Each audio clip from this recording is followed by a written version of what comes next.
Bismillahirrahmanirrahim. Alhamdulillahirabbil alamin wassalatu wassalamu ala asyrafil anbiya'i wal mursalin sayyidina maulana Muhammad wa ala alihi wa sahbihi ajma'in. Allahumma iftah 'alaina hikmataka wa anshur 'alaina min khaza'in rahmatika ya arhamar rahimin. Rabbi shrah li sadri wa yassir li amri wahlul 'uqdatam min lisani yafqahu qawli. Amin. Amma ba'd. Jadi insyaallah pada malam ni kita akan adakan satu muhadarah ammah. Muhadarah ammah saja, bukan baca kitab ke benda pun. Tentang al-ulum asy-syar'iyyah, tentang ilmu-ilmu syara'. Al-ulum asy-syar'iyyah, ilmu-ilmu yang dibangsakan, yang dikaitkan dengan syara'. Maksudnya kita tidak bahaskan ilmu yang berkaitan dengan akal. Ilmu ada banyak. Ilmu yang berkaitan dengan syara', ilmu yang berkaitan dengan akal, ilmu yang berkaitan dengan ulum al-lughah Arabiyyah dan seumpamanya. Jadi banyak. Jadi sekarang ni kita nak bahas tentang al-ulum asy-syar'iyyah, ataupun secara detail lagi ilmu yang mana gelaran ni masyhur bagi orang yang belajar di Al-Azhar, iaitu ilmu yang 12 yang akan dipelajari di Al-Jami' Al-Azhar. Sebab kita semua tahu bahawa sebelum diadakan Universiti Al-Azhar, ada Masjid Al-Azhar kan. Masjid Al-Azhar lebih daripada 1000 tahun dah. Lebih daripada 1000 tahun Al-Jami' Al-Azhar ni. Jadi dekat Al-Azhar dipelajari semua ilmu tengah juga dekat Al-Azhar. Sehingga kan Al-Imam Ad-Damanhuri, Syekhul Al-Azhar, yang buat kitab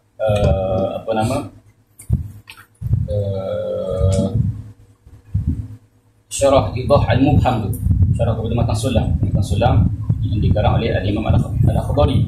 Syarahan di Idah Al-Mubham dikarang oleh Al-Imam Ad-Damanhuri. Jadi Al-Imam Ad-Damanhuri ini, ulama mengatakan ini Al-Madhahibi. Dia bukan mazhab satu, dia 4 mazhab dia.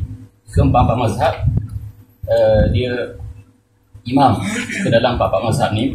Jadi Imam Ad-Damanhuri dia ada buat satu risalah tentang sabat dia. Sabat maksudnya dia kena sanak dia lah. Nama dia Al-Lataif An-Nuriyah. Al-Lataif An-Nuriyah. Dan belum ditahqiq lagi, ada makhtutlah dekat dekat Makhtutah Al-Azhar. Tapi bakalah terbangun dalam 60 muka surat gitu je. Jadi disebutlah dalam kitab dia tu, dalam sabat dia tu, semua ilmu yang dia pelajari dekat Al-Jami' Al-Azhar, daripada siapa dia ambil, kemudian sanad ataupun ijazah daripada guru dia kepada diri dia. Bukan seorang dia, ramai lagi lah ulama. Al-Hasan Al-Attar pun ada, semua ulama ada belakang. Jadi syaraf, satu kemuliaan apabila kita mengaji, kita dapat sanad daripada guru. Faham? Tapi beza dengan zaman sekarang lah. Sama zaman sekarang, kita bayar duit dengan duduk dalam majlis, 2-3 majlis, kalau dapat sanad dah. Macam tu dapat lihat pada sekarang ni. Sebenarnya tak ada benda gini, tak ada. Benda ni baru berlaku 2-3 tahun lepas. Kita bayar duit, pergi dekat mana-mana tempat, dengar itu 2-3 majlis, khalas, tu dapat sanad. Sanad barakah je kita panggil. Bukan sanad dirayah. Bukan tak ada. Boleh jadi hotel tahun lepas ni banyak lagi sanad mana. Wallahualam. Jadi banyak mana sanad je. Yalah, orang sekarang ni kan. Baik. Jadi sekarang ni yang nak sebut, yang nak tekankan adalah ulum Al-Azhar, yang antum akan mengaji dekat Al-Azhar. Sebab tu yang pilih Al-Azhar mari sini kan. Jadi ada satu kitab Tarikh Al-Azhar yang dikarang oleh Qadhi Mustafa Bik Bayram. Buku ni dia tulis apabila dia diminta untuk menjelaskan tentang sejarah Al-Azhar dekat Jerman. Ditulis pada tahun 1902 Masihi. Maksudnya apa? Maksudnya lebih daripada 100 tahun lah. Daripada 100 tahun dah. Jadi Mustafa Bik Bayram ni, dalam buku dia ni ditulislah tentang sejarah Al-Azhar banyak. Kemudian yang anda nak sebut, yang anda nak ambil sikit saja di sini, iaitu tentang satu bab kecil daripada kitab ni, iaitu tentang Syahadah Al-Azhar, tentang CJ yang Azhar keluarkan daripada Jami'. Ni bukan istilah kan, zaman dulu Masjid Al-Azhar, Al-Jami' Al-Azhar. Jadi disebut dalam buku ni bahawasanya Al-Azhar pada zaman dahulu sebelum ni dia ada dua CJ yang Al-Azhar dia keluarkan. Nombor satu yang paling berharga lah, nama dia Syahadah Al-Alimiyah. Nama dia Syahadah Al-Alimiyah, alim, bukan Al-Alamiyah, bukan bagi atas bagi bawah. Al-Alimiyah kita bagi masdar itu masdar sinai, maksudnya apa? Syahadah kaunuhu aliman, maksudnya keadaan orang tu orang yang alim. Syahadah Al-Alimiyah.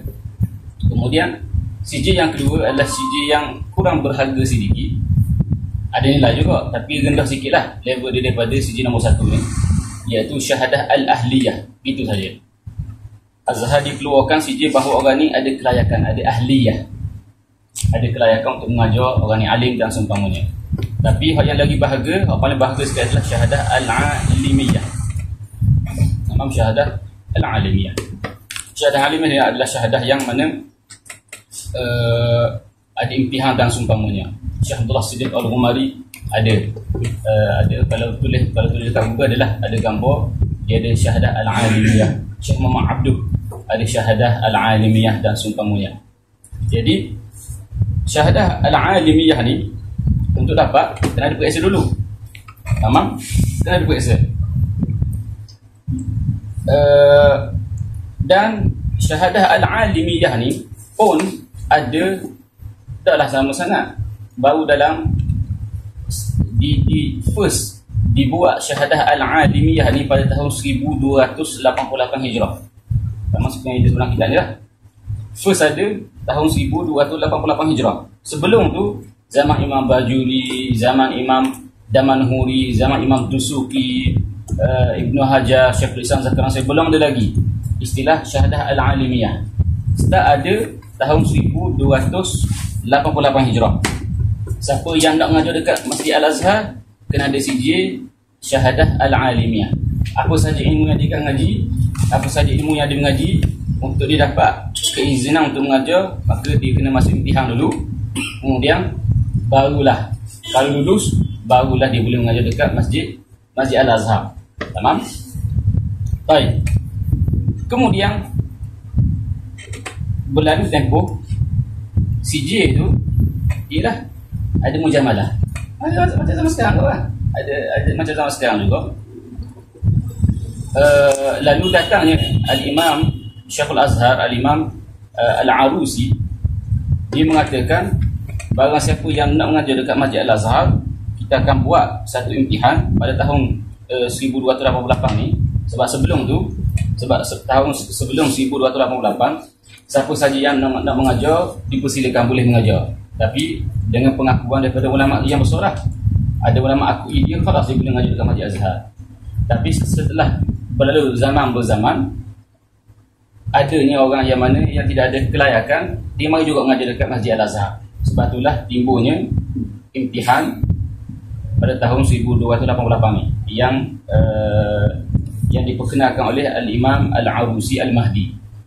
Masa itu dia jadi Syekh Al-Jami' Al-Azhar. Jadi dia kata siapa-siapa yang nak mengajar dekat Masjid Azhar kena imtihan 11 ilmu. 11 ilmu. Siapa 11 saja, bukan 12. Kerana ulama khilaf adakah tasawuf ni ilmu atau bukan ilmu. Ulama khilaf. Tamam. Jadi barang siapa yang mengatakan tasawuf adalah ilmu, maka dia akan kata 12 ilmu. Siapa yang mengatakan tasawuf ni bukan ilmu tetapi hanyalah amali saja, perkara yang amali saja, maka dia akan mengatakan bahawa 11 ilmu. Tamam? Baik. Jadi dia kata siapa-siapa yang nak mengajar dekat Al-Azhar ni mestilah ada imtihan di hadapan majlis imtihan pada 11 ilmu. Apakah 11 ilmu tersebut? Nombor 1 tafsir. Kena imtihan tafsir. Nombor kedua hadis. Yang ketiga usul fiqh. Yang keempat tauhid. Yang kelima fiqh. Yang keenam nahwu. Yang ketujuh sharaf. Yang ke-8 ilmu ma'ani. Yang ke-9 ilmu bayan. Yang ke-10 ilmu al-badi'. Tiga-tiga ni kita panggil balaghahan. Ma'ani, bayan, badi' adalah 3 juzuk dalam ilmu balaghah. Tamam? Kemudian itu yang ke-10 kan. Yang ke-11 adalah ilmu al-mantiq. Yang ke-11 adalah ilmu mantiq. Adapun tasawuf, sebab dia tidak mengiktibarkan bahawa ini satu ilmu. Tasawuf hanya perkara amali saja. Iaitu apa? Tasawuf ni ulama kata kita kena tawaduk. Khalas, kita tawaduk lembek gitu. Kita kena zuhud. Perbuatan kita tu zuhud. Tasawuf adalah kita adalah perbanyakkan semayang, kita banyakkan istighfar, kita banyakkan sedekah. Khalas, itu adalah perkara yang amali belaka, bukannya sesuatu yang berbentuk satu ilmu. Ilmu dengan makna ada qawaid kulliyah, di bawahnya ada furu' kathirah, juz'iyat kathirah. Sebagai mengatakan dia bukan ilmu. Jadi kalau orang mengatakan yang ada satu ilmu, maka dia akan kata 12 ilmu. Baik. Jadi siapa yang dulu puasa, khalas dia boleh mengajar dekat Masjid Al-Azhar. Tamam? Baik. Ada lagi kosong belakang kursi tu lah. Boleh pernah kot. Okey. Jadi sekarang ni, tapi dengan syarat juga, siapa yang nak masuk imtihan syahadah al-alimiyah ni, bukannya orang belajar setahun 2 tahun tak. Orang belajar 10 tahun, 15 tahun, belajar lama dekat Al-Azhar. Disebut antara syarat untuk boleh masuk imtihan, mestilah paling kurang usul fiqh kena sampai Jamu' Jawami'. Kemudian kita kalau fiqh Syafi'i kena sampai paling kurang kena sampai Nihayah, Nihyatul Muhtaj. Kemudian kalaulah balaghah sampai kepada kitab Sa'duddin Taftazani, tamam, syarah Mukhtasar Ma'ani ke, ataupun syarah Mutawwal ke bagi Sa'duddin Taftazani. Kemudian kalau mati kena sampai Syamsiyah. Bila sampai kitab tinggi-tinggi tu, barulah dia ni boleh untuk masuk syahadah al-alimiyah. Bukan setahun 2 tahun khalas Allah tu dah masuk imtihan, bukan begitu. Kemudian apabila sampainya zaman Al-Imam Al-Imbabi yang buat taqrar Imbabi ke atas Hasyah bin Najjar tu, apabila sampai zaman Al-Imbabi, dia kata daripada kita buat imtihan sebelah ilmu ni, kita tukar satu ilmu saja yang diimtihankan. Kasi ilmu apa? Tasawuf. Ditukar. Sampai zaman Imbabi, daripada kita buat 11 ilmu imtihan ni, kita buat satu saja imtihan. Siapa pandai ilmu tu sama dengan pandai semua ilmu. Ada rasa ilmu apa? Usul fiqh. Tamam? Siapa yang pandai usul fiqh, kalau soal tu dia akan pandai semua ilmu. Sebab apa? Kerana usul fiqh adalah ilmu alah yang ngelah sekali kita akan ngaji. Kalau kita ngaji usul fiqh tanpa manfi, tak faham benda. Kita ngaji usul fiqh tanpa nahu, tanpa saraf, tak faham benda. Kita ngaji tanpa balaghah, tak faham benda. Kita ngaji usul fiqh tanpa ilmu kalam, tak faham benda juga. Yang perkenalkan benda ni adalah Al-Imbabi. Dia kata di sini taghyir ba'd al-mawad allati kan fi qanun al-imtihan fa sara at-talibu la yumtahanu illa fi fannin wahidin. Talib tidak akan diimtihankan melainkan satu subjek saja, wa huwa usulu al-fiqh. Tamam? Itu adalah usul fiqh. Kemudian selepas lalu berzaman, kemudian ditukarkan semula qanun tersebut daripada usul fiqh saja tukar kepada sebelah ilmu semula. Tamam, tukar kepada sebelah ilmu semula. Sebab kadang-kadang ada orang tu dipakai usul fiqh, tapi kadang-kadang ilmu lain dikurang sikit. Tamam? Baik. Dan kadang-kadang ada orang tu dipandai ilmu lain, hawa sungguh ilmu lain, tapi usul fiqh dikurang sikit. Jadi kalaulah dipandai ilmu lain tapi kurang pandai usul fiqh, adakah berarti dia ni jahil ilmu lain? Tak juga kan? Dia jadi pandai ilmu lain, dipandai. Maksud dia ni imam pada ilmu nahwu. Cuma usul fiqh dia kurang sikit. Tiba-tiba imtihan usul fiqh saja dia dapat markah rendah. Bukan berarti dia dapat ilmu nahwu, bahkan dia imam dalam ilmu nahwu. Kan? Baik, sebab itulah ditukarkan semula selepas itu kepada imtihan 11 subjek semula dekat Masjid Al-Azhar ni. Kemudian selepas itu ditambahlah beberapa ilmu. Ada yang tambah hisab, matematik, ada tambah algebra, ada tambah arud, ada tambah qafiyah. Kemudian ilmu-ilmu yang masuk antara geografi, antaranya adalah handasah, kejuruteraan, sinaatul insya, lughat, tarikh, al-Islam, dah sumpah banyaklah. Baik. Jadi ini sedikit sebanyak tentang macam mana adanya istilah ulum al-Azhar al-Ithna Ashar, ilmu Azhar yang 12. Kerana itu adalah subjek-subjek yang kita akan ambil imtihan pada zaman dahulu untuk dapat syahadah al-alimiyah. Baik. disebut 11 saja, kita tambah satu lagi ilmu 12, iaitu ilmu tasawuf. Jadi ada 12 ilmu. Jadi sekarang ni antum semua Mesir, ialah mungkin sebahagian masih lagi taradud nak jadi ustaz ataupun tidak. Ialah biasalah, sebab kadang-kadang ada juga orang Mesir ni buat apa, ikut kawan. Benda biasa kan. Anak ada juga kawan dulu di Mesir, tanya dia sebab orang ambil kuliah syariah, dia kata nama saya tu syariah, dia kata sedap dengar, dia kata sedap dengar syariah. Kata apa ambil usuluddin, dia kata usuluddin ni, dia kata din ni agama, usul ni asal usul, maksud asal usul agama. Dah ya betul dah, kenapa sebab tu yang ambil yang asal usul agama lah. Kita tidak jawabkan dia asal usul agama, dia kata asal usul agama, dia jawab gitu je. Jadi mungkin ada di antara kita ni yang taradud lagi. Dalam otak masih lagi kita kata otak masih lagi mungkin nak jadi YouTuber ke, tak masalah lah. Allah lah nak tahu. Ada nak jadi apa panggil pempengaruh ke kan, ada yang nak jadi TikToker ke, ada yang nak jadi apa nama, kehidupan dia punya cita-cita dia tu nak travel satu dunia kan, sambil pegang apa nama kamera buat gini kan, jangan cakap seorang diri. Allah lah boleh jadi kan. Jadi tu, jadi kita semua ni cita-cita kita tak sama, tamam. Tapi ala kulli hal, atau semua dekat Mesir dah, dekat bumi Al-Azhar dah. Jadi ulama dia kata benda yang wajib kita nak buat adalah wajib al-waqt. Fardu ain kita adalah wajib al-waqt. Tuhan campur kita kat Mesir, mesti ada hikmah dia kan. Sebab apa Tuhan letak kita Mesir? Sebab apa Tuhan tidak letak kita dekat Saudi, dekat Jordan, dekat UAE, dekat Mesir lain? Maksudnya ada hikmah belaka.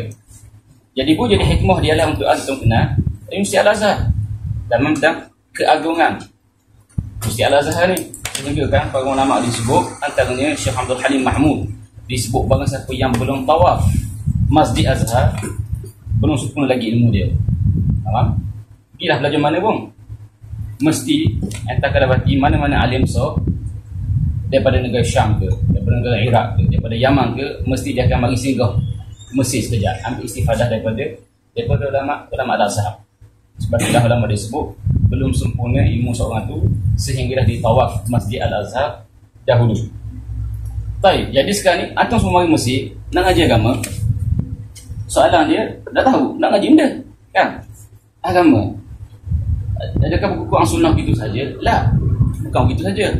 Payah ilmu agama ni, payah, bukan mudah lah. Ilmu yang berhajat kepada tempoh yang lama. Sebab apa? Sebab ilmu kadang-kadang sumber dia matematik, sumber dia kita panggil akal sahaja. Kalau satu mudah, kalau orang yang IQ dia tinggi, sekejap dia pandai matematik, tahu kaedah begini, dia boleh kias diri gitu saja. Sebab dia punya sumber dia apa? Sumbernya hanyalah semata-mata akal sahaja. Tetapi di sana ada ilmu yang mana sumber dia nukilan, kita panggil ilmu ar-riwayah, ilmu yang mana sumber dia nukilan.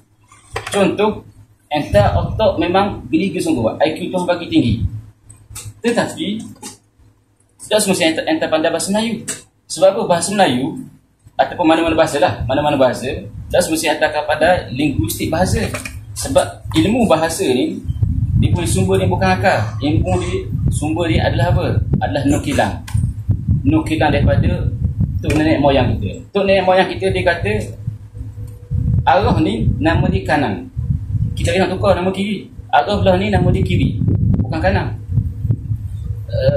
Apa ni jirim ni nama dia apa? Nama dia buku, BUKU. Tamam?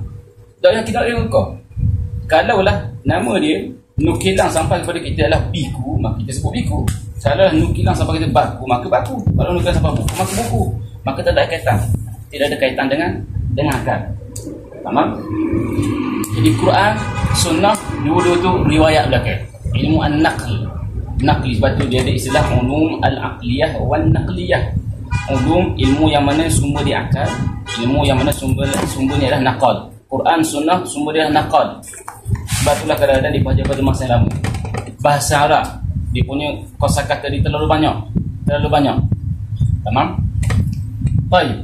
Jadi sekarang ni katakanlah kita nak mengajar agama, depan kita ni contoh ada Quran, ada Sunnah, ada Quran, kemudian ada hadis Nabi. Sekarang ni nak mengajar agama ni, Semangat sungguh gitu kan. Semangat sungguh. Tengok pegang Quran gini, pegang Quran. Nak ngaji Quran kan. Nak buat hadis Sahih Bukhari, Sahih Muslim. Nak ngaji sungguh, nak khidmat sungguh agama kita. Tapi tak tahu macam mana nak start. Kita tak tahu macam mana nak mula. Kan? Jadi sekarang ni kita dilahirkan sebagai muslim, alhamdulillah, mujur. Alhamdulillah, nikmat Allah Azza wa Jalla. Ada orang yang dilahirkan keadaan ini kafir, bukan muslim. Jadi mari satu persoalan dekat diri dia, bukan kita, dekat diri dia. Sebab aku percaya Quran. Quran kalam Allah di sisi orang muslim, tapi bukan kalam Allah di sisi aku. Sebab apa aku percaya Quran? Di sini ada hadis. Hadis ni adalah kata-kata Muhammad SAW. Sebab apa kau nak ikut Muhammad? Siapa Muhammad ni? Kan? Siapa Muhammad? Sebab kau ikut Muhammad? Di sini dia lah.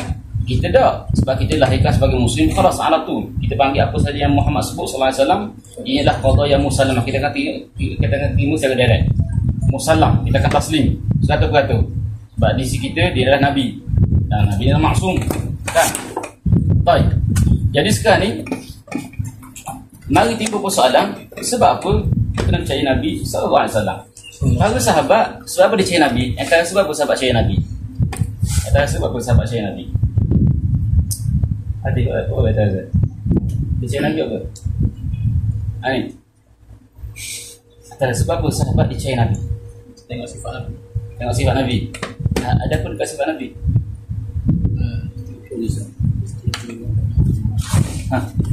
Rasa kena. Sebab apa sahabat tengok Nabi, dia percaya Nabi? Sebab apa? Apa yang dekat Nabi tu yang menyebabkan para sahabat dia percaya kepada Nabi? Baik, masya antara sifat terpuji. Kan?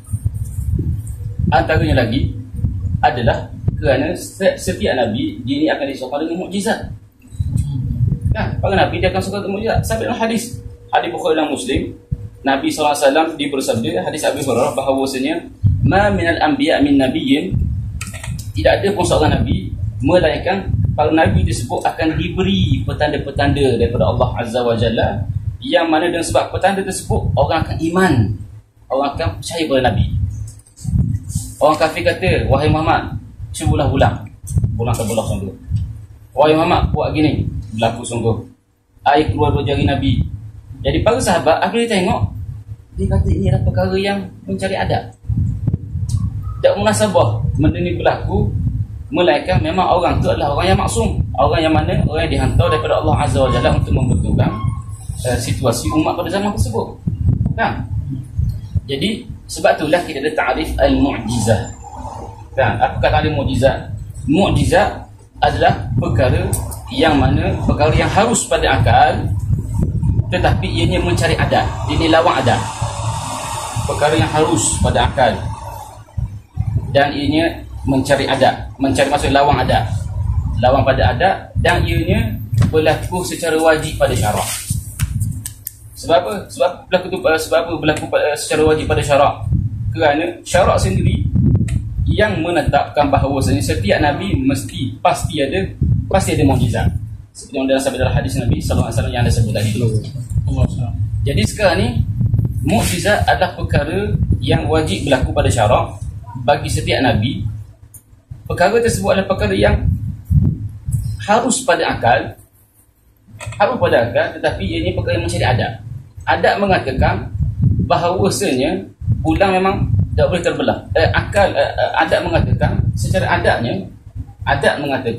adatnya bahawasanya bulan tidak boleh terbelah. Tapi akal kita boleh tak tasawur bahawa bulan terbelah 4? Boleh. Kan? Secara adatnya manusia tak boleh terbang. Tapi akal mengatakan boleh terbang. Baik. Kalau kita terbang, kita mengatakan, akal mengatakan dia tak usah pun. Akal mengatakan tak usah. Pilih lah dia. Akal mengatakan benda okey je, benda biasa, benda harus kita panggil, benda mungkinat. Tapi adat mengatakan wow, ini perkara mencari adat. Jalan atas air. Akal mengatakan benda yang harus, bukan benda wajib, bukan benda yang mustahil. Tamam? Tetapi adat mengatakan ialah perkara yang mencari adat. Perkara mencari adat. Jadi sekarang ni Nabi Muhammad SAW ini diberi mukjizat. Mukjizat adalah perkara yang wajib berlaku pada syarak, yang mana ini harus pada akal, tetapi ini perkara macam ni ada. Jadi timbullah madhab yang first sekali yang kita mengaji dalam Ummul Barahin, dalam kitab akidah, iaitu apa? Hukum akal, hukum adat dan hukum syarak. Sebab macam lah. Sebab sekarang ni apabila kita ni dalam keadaan tak percaya Al-Quran, kita letak diri kita dalam posisi orang yang kafir. Contoh, kita ni hidup ialah bukan Muslim, orang kafir, tapi keluarga yang beragama, yang kafir, Kristian yang beragama, yang mana dia buat baik semua. Jadi dia kata, dia depan aku comel dah, ayah aku kan beragama je lah, cuma bukan bukan beriman kepada Tuhan Allah Azza wa Jalla, mungkin Tuhan kepada Trinity. Tapi sekali keluarga aku tengok adik-beradik semua beragama belaka. Jadi dia kata macam tak ada sebab waktu aku tukar agama daripada kafir, daripada Kristian kepada Islam, kan? Jadi sekarang ni dekat diri dia timbul satu persoalan, sebab apa aku kena ikut Muhammad? Kita dilahirkan dalam keadaan Muslim, kita terima begitu je 100%. Jadi sekarang dekat orang kafir ni, dia akan bagi satu soalan tersebut, sebab apa aku kena ikut Muhammad? Jadi sebab itulah datangnya isu apabila kita pergi satu step ke hadapan, dalilnya bukan dalil syarak dah, dalil akli kita panggil, untuk kita tundukkan orang kafir untuk masuk ke dalam agama Islam adalah dengan cara guna akal, bukan guna Quran. Sebab sekarang ni memang dia tak percaya Quran, memang dia percaya hadis. Dia kata soalan apa kau ikut Nabi? Sebab apa kena ikut Nabi Muhammad? Kemudian kita kata kamu kena ikut Nabi Muhammad kerana Allah Azza wa sebut gini. Ya Maulana, aku tak percaya Quran pun sekarang ni. Sebab apa kena ikut Muhammad? Sebab apa kena ikut Quran? Kerana Quran mengatakan dia redau orang musim gitu. Dia musim kita panggil redau. Awak kena ikut Quran. Sebab apa kena ikut Quran? Kerana Quran berkata gini. Sekarang saya pula percaya Quran. Sebab apa kena ikut ayat Qurannya? Jadi sekarang ni kita kena pergi satu step ke hadapan. Dalil yang ada dekat kita, yang ada dekat semua orang, yang Tuhan bagi adalah akal. Jadi patut dalil akli untuk kita tundukkan orang lain yang belum Islam, ataupun orang tu Muslim tetapi dia ada syak pada diri dia. Tak semestinya orang Islam dia akan terima Quran, kan? Orang mana orang Islam yang mana dia keluar daripada agama Islam? Sebab apa? Sebab dia tak percaya Quran. Sebab dia kata Quran ni tak munasabah, tak kena dengan otak dia. Cuma ialah kita kata salah pada sudut otak dia lah. Salah otak dia lah. Sebab dia nak beza di antara hukum akli, hukum syarak dan hukum adat. Hukum ada 3, hukum akli, hukum syarak dan hukum adat. Dia tak beza antara ketiga tu. Baik. Jadi sekarang ni para sahabat dia mudah. Kalaulah satu hari iman dia turun, Nabi akan kuatkan iman dia. Nabi akan tunjuk mukjizat. Kita ada. Nabi meninggal sallallahu alaihi wasallam 1400 tahun lebih dah. Kan? 1400 tahun dah Nabi meninggal. Jadi kita ni kalau iman kita rendah, tak ada pun Nabi untuk cah semula iman kita. Dengan cara Nabi tunjuk, wahai Anis, tengok mukjizat, main semula iman kita. Tengok. Tak ada pun gitu. Jadi sekarang ni susah. Sebab itulah orang Muslim kadang-kadang iman dia turun. Sebab dia ni tak ada pun mukjizat yang kekal sekarang, melainkan satu saja Quran. Quran pun tak baca. Jadi macam mana nak cah iman kita, nak naikkan semula iman kita, kan? Jadi sebab itulah orang Muslim apabila dia jauh berkurang, tak pelat. Memang dia akan bagi syak, dan memang dia akan apa? Dia akan keluar daripada agama Islam. Jadi sekarang ni para sahabat dia ni beriman dan dikekal beriman kepada Nabi SAW, sebab dia ni ditunjuk di hadapan dia mukjizat. Kita payah. Sebab itulah iman kita bukannya seperti kukuhnya iman para sahabat. Sebab para sahabat nampak sendiri depan mata dia. Macam mana kita baca Syam ayat sebelum ni, kan? Sahabat makanan yang sedikit itu boleh muat untuk 1000 orang. Askar peperangan Khandaq, kan? Pelik Jabir bin Allah dia dengung dia macam mana boleh makan 1000 orang. Dah lapar 3 hari, mikir untuk 3 hari depan, dia 3 hari depan pula seolah-olah bagi makan 6,000 orang sekor. Daging kambing seekor je 6,000 orang. 1,000 orang lah, tapi yang tiba bilangan perut tu jadi 6,000 orang. Jadi sekarang ni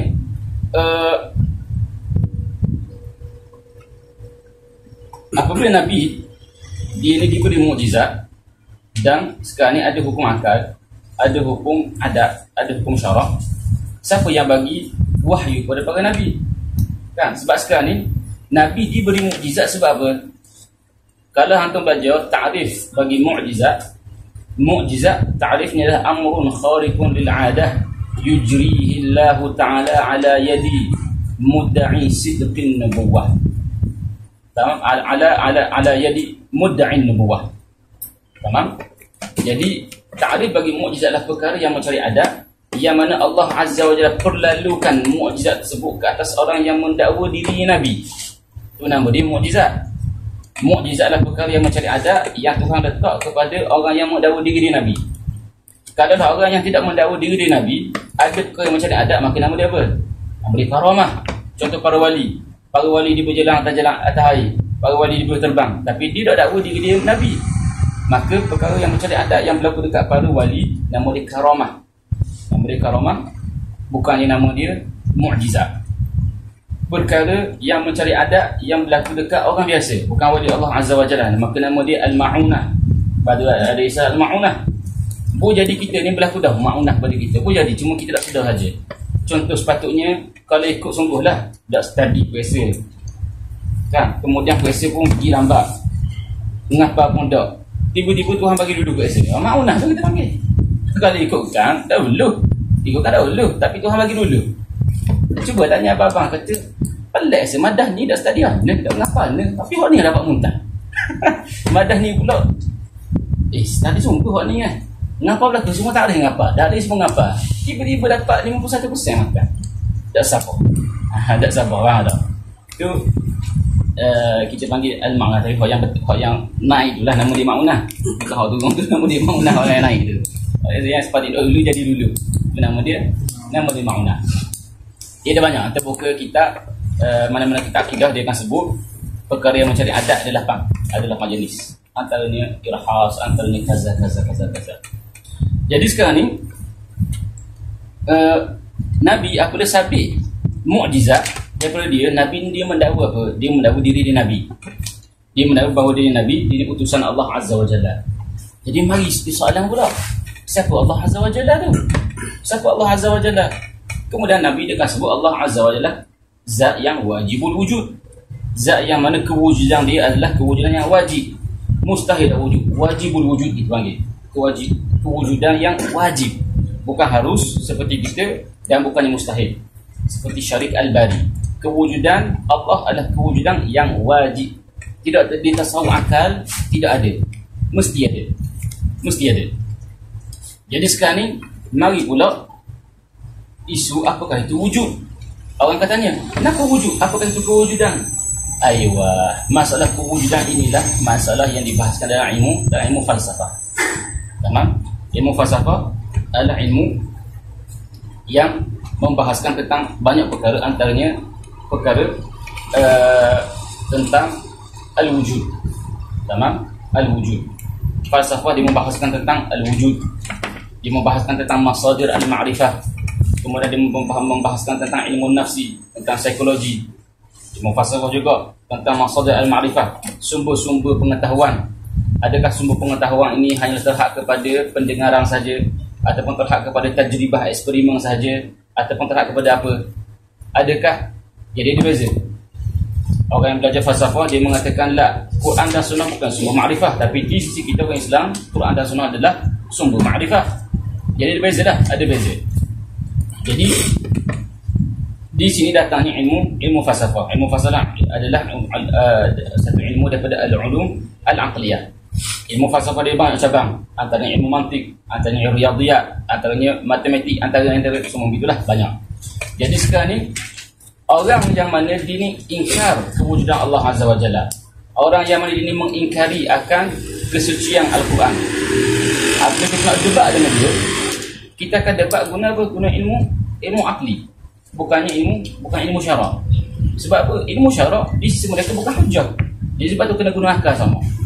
Jadi sebab itulah kalau orang yang nak ambil usuluddin, lagi-lagi nak ambil kisim akidah falsafah, dia kena gagah bahagian falsafah ni. Bahagian falsafah, bahagian ilmu kalam, bahagian mantik, ada berbahasa munazarah, supaya dia ni boleh jawab. syubah-syubah yang datang ke atas agama Islam kita ni. Dia berjawab belaka. Baik. Jadi sekarang ni orang yang berhajat kepada ilmu aqliyah secara umum ni adalah orang yang mana ada masalah tadi tu. Orang yang ada masalah tadi.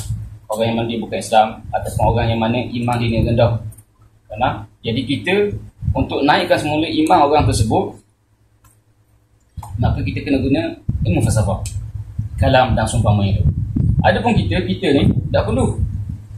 Kita tak perlu ilmu falsafah. Sebab apa? Sebab sekarang ni orang yang dilahirkan dalam keluarga alhamdulillah Muslim, yang mana keluarga yang beragama, kita tak perlu sangat pun kepada ilmu falsafah. Sebab kita dilahirkan dalam keadaan kita nak terima sebulat-bulatnya, seperti mana sahabat dia terima sebulat-bulatnya apa yang disebut oleh Nabi SAW. Untuk kita kuatkan iman kita, hanyalah kita kena kenal seumur keagungan Nabi SAW. Setiap kali kita semakin kenal Nabi SAW, selagi itulah semakin itulah kuat agama kita, semakin itulah semakin kuat iman kita. Jadi di sinilah timbul kita mengaji ilmu tentang Nabi SAW. 5 ilmu tu kita panggil al-ulum an-nabawiyah syarifah tu. Kita belajar ilmu sirah, kemudian kita belajar ilmu apa lagi? Ilmu syama'il, kemudian kita belajar ilmu fadail, kemudian ilmu khasais, kemudian lagi ilmu dalail nubuwah. Jadi bila kita belajar 5 ilmu ni, 5 ilmu yang kita mengaji ni, yang mana nama dia ulum an-nabawiyah asy-syarifah, 5 ilmu ni semakin kuat kita, semakin kuat pegangan kita kepada Nabi SAW. Apabila semakin kuat pegangan kita, keras, maka tak gogeh iman kita. Apa saja yang datang, syubah yang datang kepada kita, kita akan tolak gitu saja. Sebab kita tahu bahawa Nabi ni adalah orang yang mana dia ni didatangkan mukjizat. Tak munasabah dia ni bukan gini. Berbeza dengan orang yang mana dilahirkan daripada agama Kristian. Maka dia tak percaya pada awal lagi. Sebab itulah kita kena datangkan dengan ulum al-aqliyah kepada mereka ni. Baik. Jadi sekarang ni tu beza di antara kita dengan orang ni lah, orang-orang yang kafir. Baik. Jadi sekarang ni, jadi kita sebutlah sedikit sebanyak tentang ilmu yang kita patut mengaji. Ada 5 dah ilmu yang nak sebut yang kita patut mengaji lah.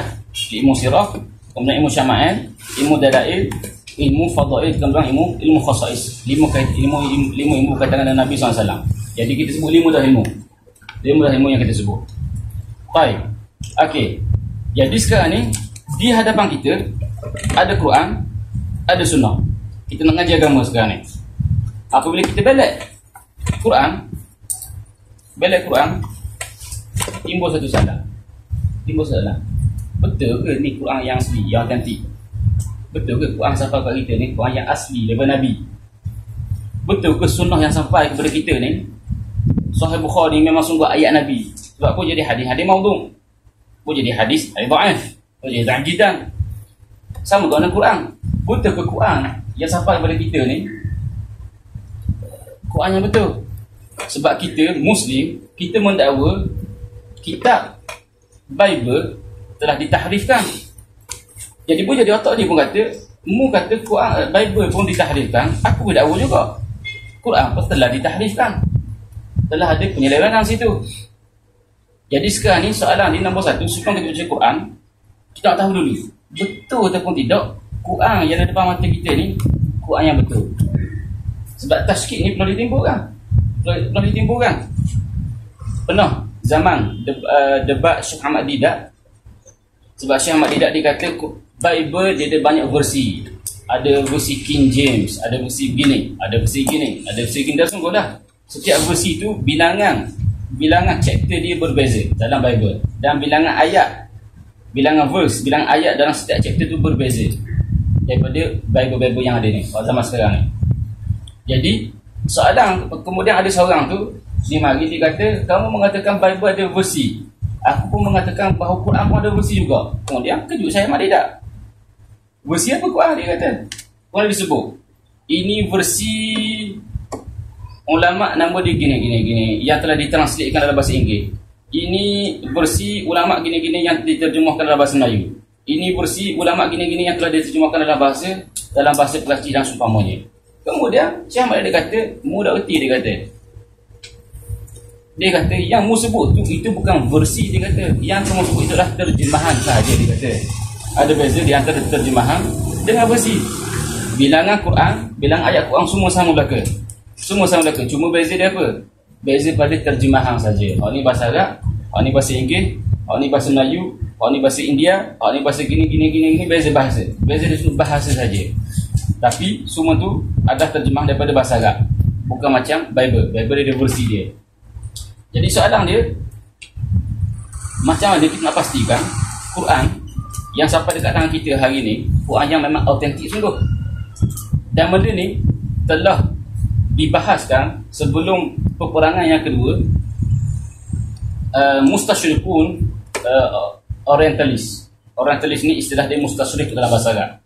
Mustasyrik isim fa'il daripada istasyraka. Istasyraka maksudnya orang yang pergi ke belah timur. Orang barat yang mana dia pergi ke belah timur untuk mengambil ilmu daripada negara timur dan dibalik mendekat negara barat. Nama dia Orientalis. Faham? Baik, jadi Orientalis ni, Orientalis ni orang bijak. Dia ni orang bijak. Dia mengaji bahasa Arab, dia mengaji Quran, dia mengaji hadis gini, tapi tujuan dia bukannya untuk dia kuatkan iman dia, bukan masuk Islam. Tapi tujuan dia untuk dia cari syubhat-syubhat. Dekat mana loophole yang ada dekat agama Islam ni, untuk dia persembahkan kepada orang. Jadi sebelum peperangan kedua, dekat Berlin, dekat Jerman, telah dibuat satu institut untuk sabitkan kesalahan Al-Quran yang ada zaman sekarang ni. Lalu dihimpunkan lebih daripada 30,000 manuskrip Al-Quran. Berbeza tempat dia dan berbeza zaman dia. Start daripada zaman sahabat, kumpul sampai pada zaman sekarang. Zaman tersebut, sebelum perang kedua tu, daripada semua negara. Ambil negara ni, ambil negara Indonesia ke mana-mana ke, Moskow kalau ada ke, dihimpunkan lebih daripada 30,000 manuskrip untuk mengisbatkan kesalahan yang ada dalam Al-Quran. Lalu dia start sampai dah habis 3/4 Quran, tak ada satu pun kesalahan juga. Berbeza 30,000 manuskrip, bukan 1-2.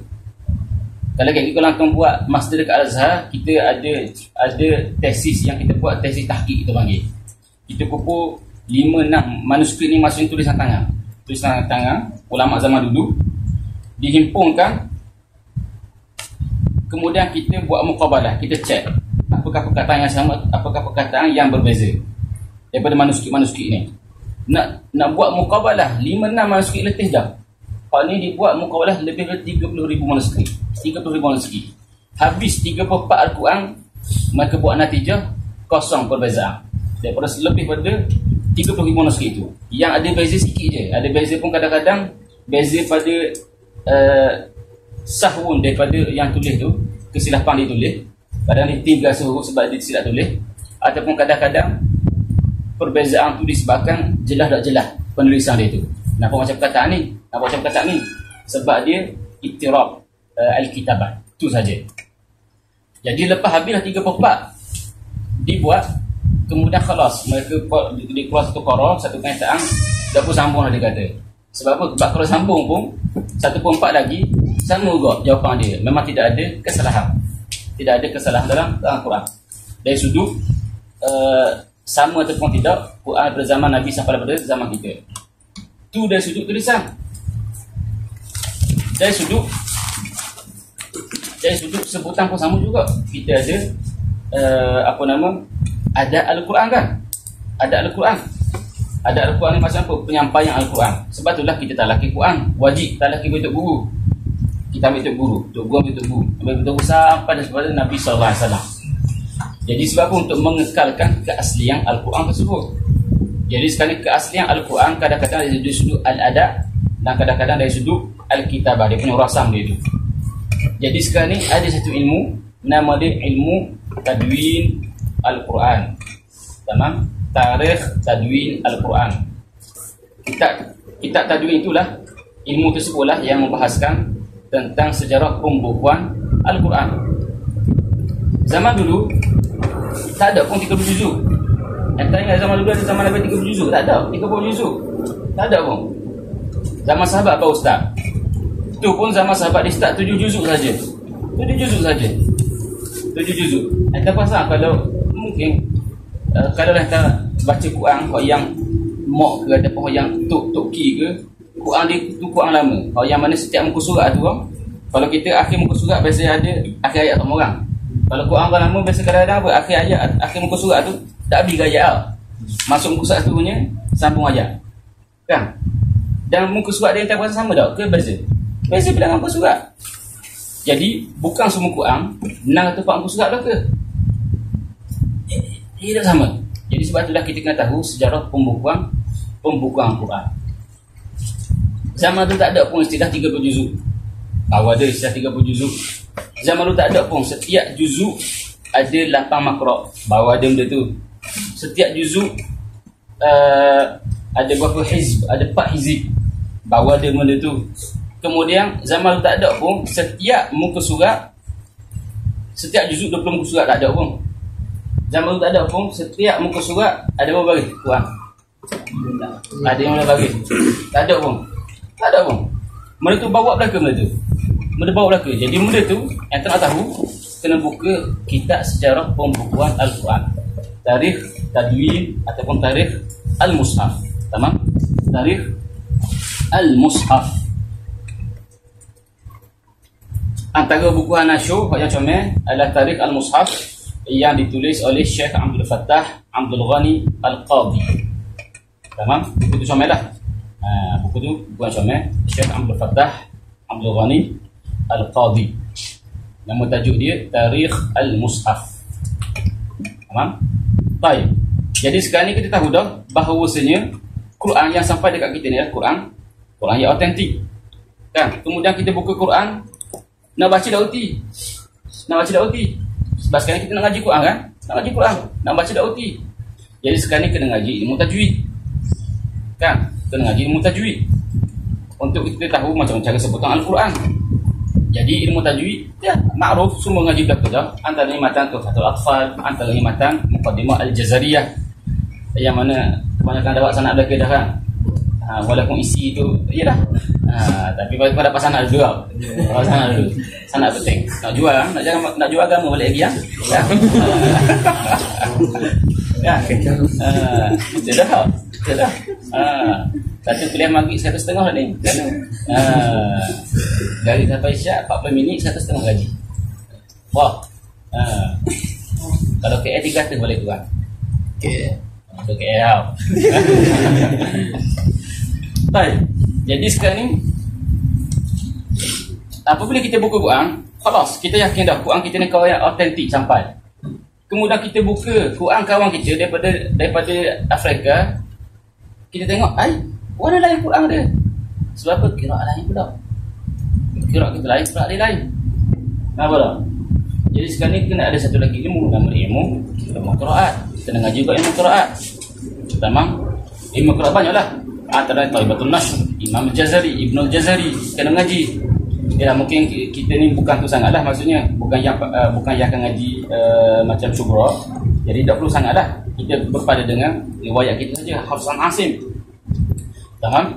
Kemudian oleh kerana qira' berbeza, maka kita nak tahulah ada beberapa qiraah yang mu'tabarah, apakah qiraah yang tidak mu'tabarah. Kan qiraah yang mutawatirah dan qiraah yang syadzah. Kan jadi kena ngaji belaka. Jadi kena tahu pula ulama-ulama yang berkaitan dengan qira', maka ada pula tabaqat al-qurra, seperti mana tabaqat al-fuqaha, tabaqat al-mutakallimin, tabaqat al-usuliyin dan seumpamanya. Baik. Kemudian apabila kita buka muka Quran, kadang-kadang kita baca tu tak sama dengan huruf yang ditulis. Kita baca ayat pertama, Bismillahirrahmanirrahim. Kan? Ar-Rahman, alif lam ra ha mim nun, tapi kita baca apa? Lepas mim kita buat alif. Ar-Rahman.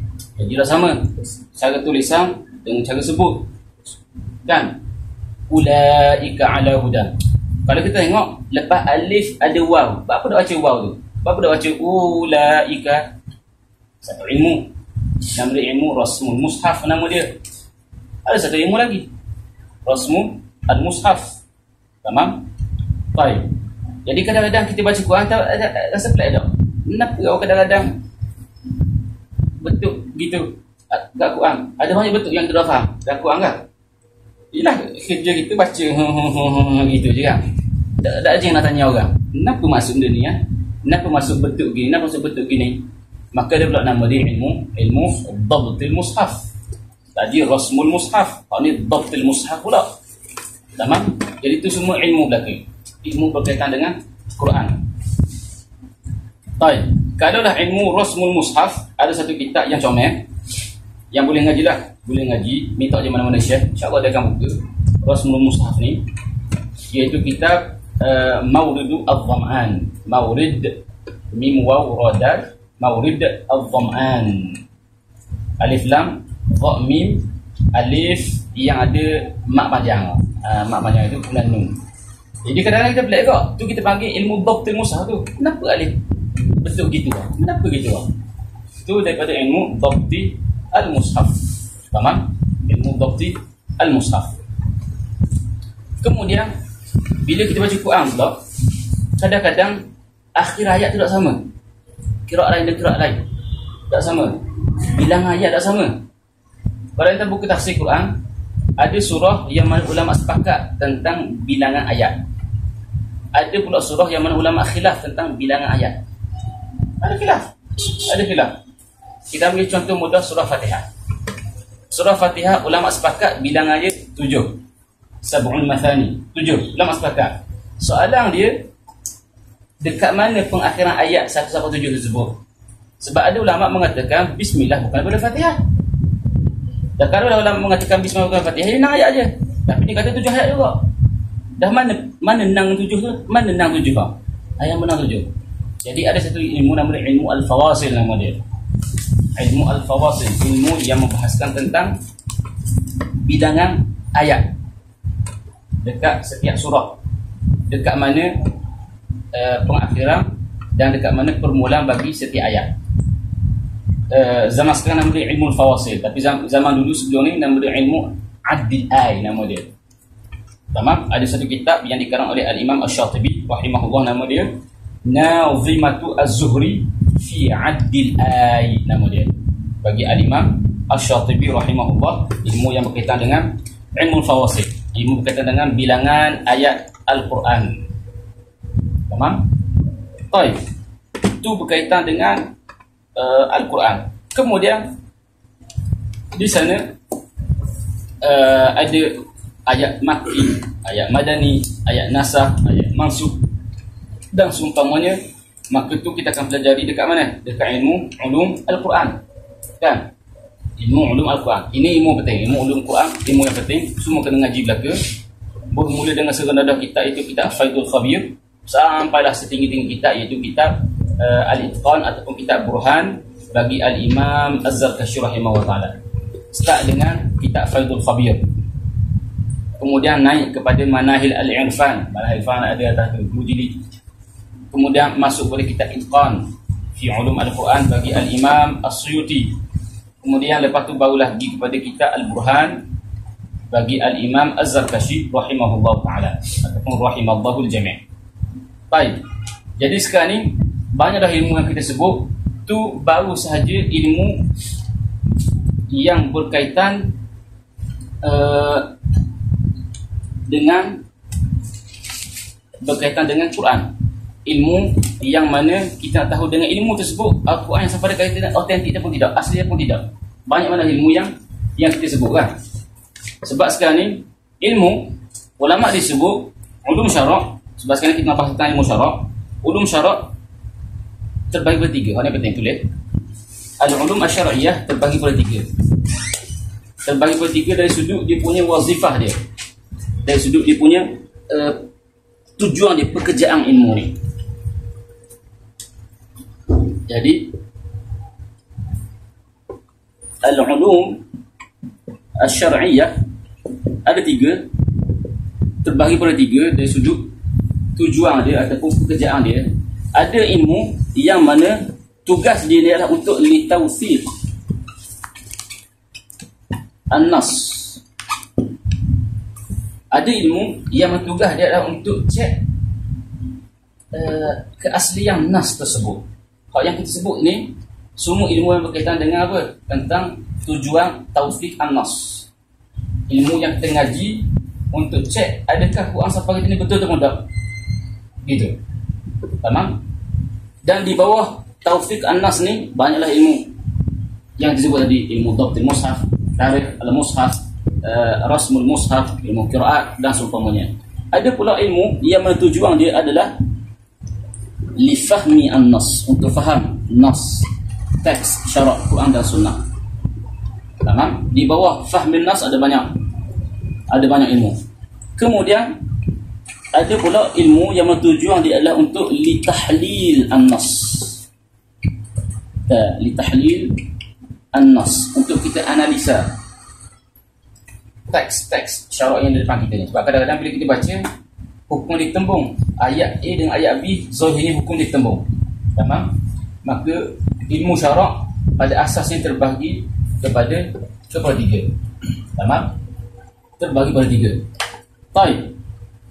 Ilmu yang ana sebut itu adalah ilmu-ilmu yang berkaitan dengan Taufiq An-Nas bagi Quran sahaja.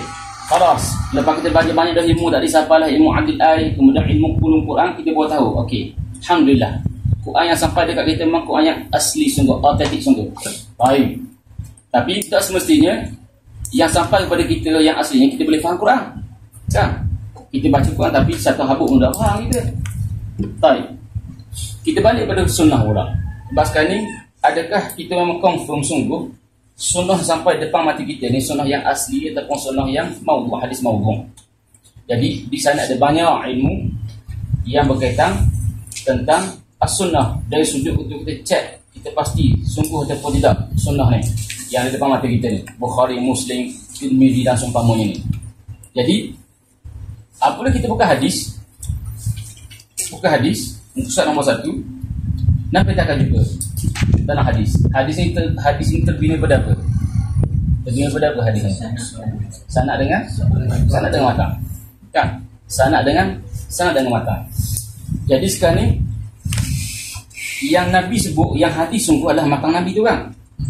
Kemudian untuk kita pasti betul kepada hadis yang ditulis itu adakah yang sampai sungguh kepada Nabi, kena tengok dia punya rijal dia, dia punya sanad dia kan. Jadi sebab itulah ilmu hadis ini ada ilmu yang mana ini khusus cek pada sanad, ada ilmu yang khusus cek pada matang dia. Tamam? Jadi sekarang ni yang first kali yang kita tahu tentang tarikh Tadwin As-Sunnah sebelum tarikh Al-Mushaf. Tamam? Jadi sekarang ni ada kitab yang berkaitan dengan Tadwin As-Sunnah. Banyaklah kitab boleh beli mana-mana pun dekat Darussalam belakang Azhar ke, memang sangat banyak kitab-kitab yang berkaitan dengan Tadwin As-Sunnah. Baik, jadi sekarang ni apabila kita buka hadis, kita nampak matan, nampak sanad. Kita start dengan sanad dulu. Bila kita baca sanad tu, kita tengok daripada fulan bin fulan. Dia ambil daripada fulan bin fulan. Ambil daripada fulan bin fulan, ambil daripada fulan bin fulan, last kali balik pada sahabat. Sahabat berkata, sahabat Nabi SAW gini. Jadi sekarang ni, siapa fulan bin fulan tu? Siapa fulan bin fulan? Jadi di sana ada ilmu yang membahaskan tentang fulan tersebut, siapa dia, lahir mana, meninggal bila, diambil pada siapa, anak buah dia siapa, begitu. Nama dia apa? Ilmu Ar-Rijal, nama dia. Ilmu Ar-Rijal ataupun ilmu Al-Jarhu wa Ta'dil. Tamam? Ada banyaklah. Banyak kitab tentang Al-Jarhu wa Ta'dil. Antaranya yang kita ambil usul-usul Sir A'lam An-Nubala bagi Imam Zahabi, antaranya Lisan Al-Mizan, antaranya Al-Kamil, Al-Du'afa, banyak kitab Al-Matrukin, kitab Al-Majruhin dan seumpamanya. Terlalu banyak. Dan senarai perawi-perawi yang ulama tulis dengan bilangan semua hadis itu, ulama mengatakan ada 500,000 perawi. Jadi orang yang nak mengaji hadis sungguh, nak ambil usuluddin hadis sungguh, nak jadi muhaddis sungguh, dalam otak tu kena ada 500,000 orang lelaki, bukan lelaki perempuan perawi. 500,000 perawi, lelaki, orang, nama dia siapa, kunyah dia apa, gelarang dia apa, lahir bila, meninggal bila, ambil dengan siapa, anak buah dia siapa, bila dia nyanyak, bila tak nyanyak, adakah dia siqah ataupun hafalan dia biasa saja, ataupun dia ni dhaif, ataupun dhaif jiddah, ataupun dia wahim, macam-macam. Jadi punya tu sama hukuman ulama terhadap dia tu. ada kali thiqah, maqbul ataupun marbut dan seumpamanya. Jadi itu adalah ilmu yang berkaitan dengan apa? Dengan rijal. Baik. Kadang-kadang apabila kita baca sanad A dengan sanad B, macam kita baca Syama'ah kan, dia buat tahwi sanad kan. Sanad A ada 2 orang, sanad B ada 3 orang. Jadi boleh jadi ke tak? Boleh jadi ke tak dekat sanad yang kita baca hadis tu ada tergugur, ada cicit? Boleh jadi kan. Jadi di sana ada satu ilmu yang membahaskan tentang apa? Tentang sanad tersebut. Bukannya perawi A, B, C tak. Sanad tu semua tu. Nama dia apa? Ilmu dirasah al-asani atau ilmu takhrij al-hadis. Ilmu takhrij apa panggil? Takhrij hadis. Hadis ni hukum bang dia apa? Sahih. Sebab apa? Kerana comel sungguh hadis ni. Sebab apa? A jumpa B, B jumpa C, C jumpa D, D jumpa sahabat jumpa Nabi. Khalas comel. Sanad muntasir. Hadis ni pula sanad munqati', tak sambung. Jadi di sana ada hadis, ada ilmu yang bahaskan tentang sanad tersebut. Nama dia apa? Ilmu dirasatu al-asanid ataupun nama dia ilmu takhrij al-ahadith. Banyak hadis, banyak kitab yang berkaitan dengan ilmu ni. Boleh carilah, terlalu banyak lah. Antara contohnya yang ada seorang pensyarah Al-Azhari buat, nama doktor tu Dr. Samih Abdul Qawi. Dr. Samih Abdul Qawi di prof dah dekat Azhar ni. Dan sidangnya dia prof. Mungkin Ustaz Usain, bukan prof penuh lagi. Mungkin Ustaz Usain dia ni. Tapi kita di sana, kita di pasal dirasatu al-asani. Baik, khalas. Apabila kita tahu dah perawi dia begini, apabila kita tahu dah apabila kita tahu dah perawi dia macam tu, kemudian kita tahu dah sanad dia macam tu, kemudian ada satu ilmu yang umum, nama ilmu mustalah al-hadis, yang disebut kalaulah perawi dia begini dan sanad dia begini, maka nama hadis ni gelaran dia sahih. Nama gelaran hadis ni nama dia hasan, nama dia munqati', nama dia mursal, nama dia mu'dal, nama dia mudallas, mu'an'an dan seumpamanya. Gelaran bagi hadis tersebut. Apabila kita tengok sanad dia dan perawi dan seumpamanya. Tamam? Jadi nama dia mustalah hadis. Kita start dengan sebenarnya kita matan baik kunyah kan. Kemudian sebagian ulama kata tak perlu mana pun buka dengan mukadimah baik kunyah sebab tak ada ilmu sangat pun dalam baik kunyah. Sebab dalam matan baik kunyah ini disebut laqab sahaja, gelaran bagi hadis sahaja. Jadi sebagian ulama dia kata nak start dengan matan Nukhbatul Fikah. Syarah dia Nuzhatun Nazar. Lepas tu comel Ibn Hajar Al-Asqalani. Start dengan Nuzhatun Nazar, kemudian masuk kepada Muqaddimah Ibn Salah, kemudian masuk kepada mana-mana alifiyah, alif Haraki ke ataupun alifiyah As-Suyuti dan seumpamanya. Tamam? Baik. Khalas, kita berhenti dah dari sudut sanad, kita masuk pada matan pula. Sebab sekarang nak tahu betul ke tak hadis ni siapa benda kita kan. Baik, apabila kita masuk ke hadis, kita tengok matan. Apabila kita tengok matan ni, kadang-kadang matan tu beza. Matan A dan matan B beza. Kan? Contoh kita ambil hadis innamal a'malu binniyat. Ada hadis innamal a'malu binniyat dengan jamak. Ada hadis innamal a'malu binniyah dengan mufrad. Jadi kadang-kadang beza. Ada pula hadis yang mana para sahabat diriwayat memang sungguh lafaz Nabi sebut begitu. Ada pula hadis yang mana para sahabat dirawi dengan makna. Kita panggil riwayah bil makna. Kadang-kadang sahabat diriwayat dengan lafaz Nabi, tapi tabi'in pula diriwayat dengan makna. Kan? Tidak ada hasab kuwatul hifz. Ada orang yang ada perawi yang mana hafalannya kuat, dia akan hafalan ikut lafaz yang didengar. Ada pula orang yang mana hafal tak kuat, lalu ada syak fi rawi. Kita baca Syama'ah banyak dah kan. Dekat Syama'ah banyak mana dah ada au. Kemudian masuk Nasrani dia kata syakun fi rawi. Ada syak pada perawi. Maka tak boleh ada tafawut, ada perbezaan pada matan.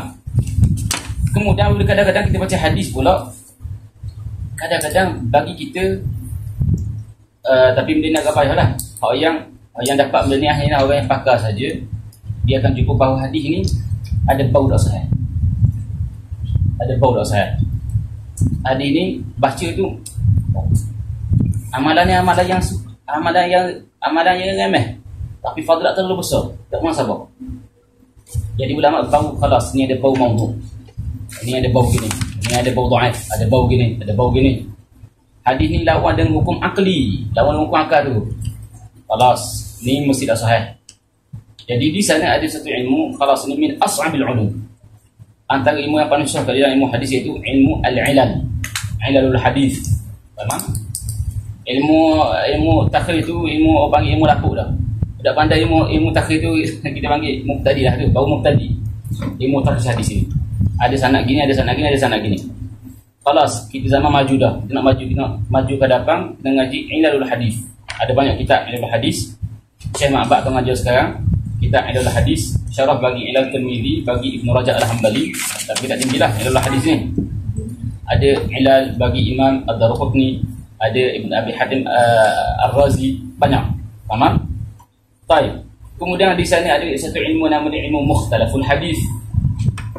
Ada pula ilmu namanya ilmu mushkilul hadis. Semua tu berkaitan dengan matang belaka. Matang A tak sama dengan matang B. Ulama mushkil, di mushkil. Allah Azza wa Jalla khalaqa Adama ala suratihi. Allah Azza wa Jalla mencipta Adam ke atas surah Allah Azza wa Jalla. Suratihi. Kita pening. Apa maksud hadis ni? Apa maksud hadis tersebut? Allah Azza wa Jalla khalaqa Adama ala suratihi. Dhamihi itu kembali kepada apa? Kembali kepada Adam ke kembali kepada Allah Azza wa Jalla? Ini pening. Orang pening. Jadi di sana ada ilmu yang bahaskan tentang perkara tersebut. Ilmu mushkil al-hadis ataupun ilmu mukhtalaf al-hadis. Ada bezalah. Dua ilmu tu ada beza. Ulama dia menyebut beza, menyebut perbezaan di antara mushkil al-hadis dengan mukhtalaf al-hadis. Kitab yang masyhur bagi mukhtalaf al-hadis adalah kitab Mukhtalaful Hadis bagi Ibnu Qutaibah. Adapun Mushkilul Hadis, kitab yang masyhur adalah kitab Al-Imam Ibnu Furak. Mushkilul Hadis wa Bayanuhu bagi Al-Imam Ibnu Al-Furak. Baik, jadi ada banyak sangat dah kita sebut ilmu kan. Banyak dah kita sebut ilmu. Jadi sekarang ni dengan ilmu yang kita sebut tadi tu, baru kita tahu bahawa hadis ni adalah hadis yang autentik, hadis yang asli sungguh dari Nabi. Memang Nabi sungguh sebut hadis tersebut. Jadi sekarang ni Quran kita tahu dah, dengan ilmu-ilmu tadi memang asli sungguh Quran. Hadis pun kita tahu sungguh dah, hadis ni memang asli sungguh dari Nabi. Kita baru habis membahaskan tentang ilmu yang mana tugas adalah tawfiq an-nas. Kita belum faham lagi nas. Tak faham lagi nas. Jadi sekarang ni kita tahu dah, okey, Quran yang dekat aku ni memang asli sungguh. Baik, nak baca Quran. Kita bacalah Bismillahirrahmanirrahim. Ataupun kita baca hadis. Innamal a'malu binniyat. Bahasa dia. Ya. Bahasa dia Quran kan. Pening kepala kita. Ya. Bahasa dia. Baik. Jadi kita tanya orang kata ni bahasa Arab. Ini adalah bahasa Arab. Bahasa Arab nama dia al-lughatu al-arabiyyah. Kemudian kita tanya diri kita, kenapa bahasa? Apakah itu al-lughah? Dan apakah itu al-arabiyyah? Sekarang ni kita baru nak faham, baru nak faham, baru start nak fahmi an-nas. Baik. Jadi sekarang ni kita tanya orang, apakah itu lughah? Apakah itu bahasa? Kemudian apa ta'rif bagi bahasa? Apakah ta'rif bagi al-lughah?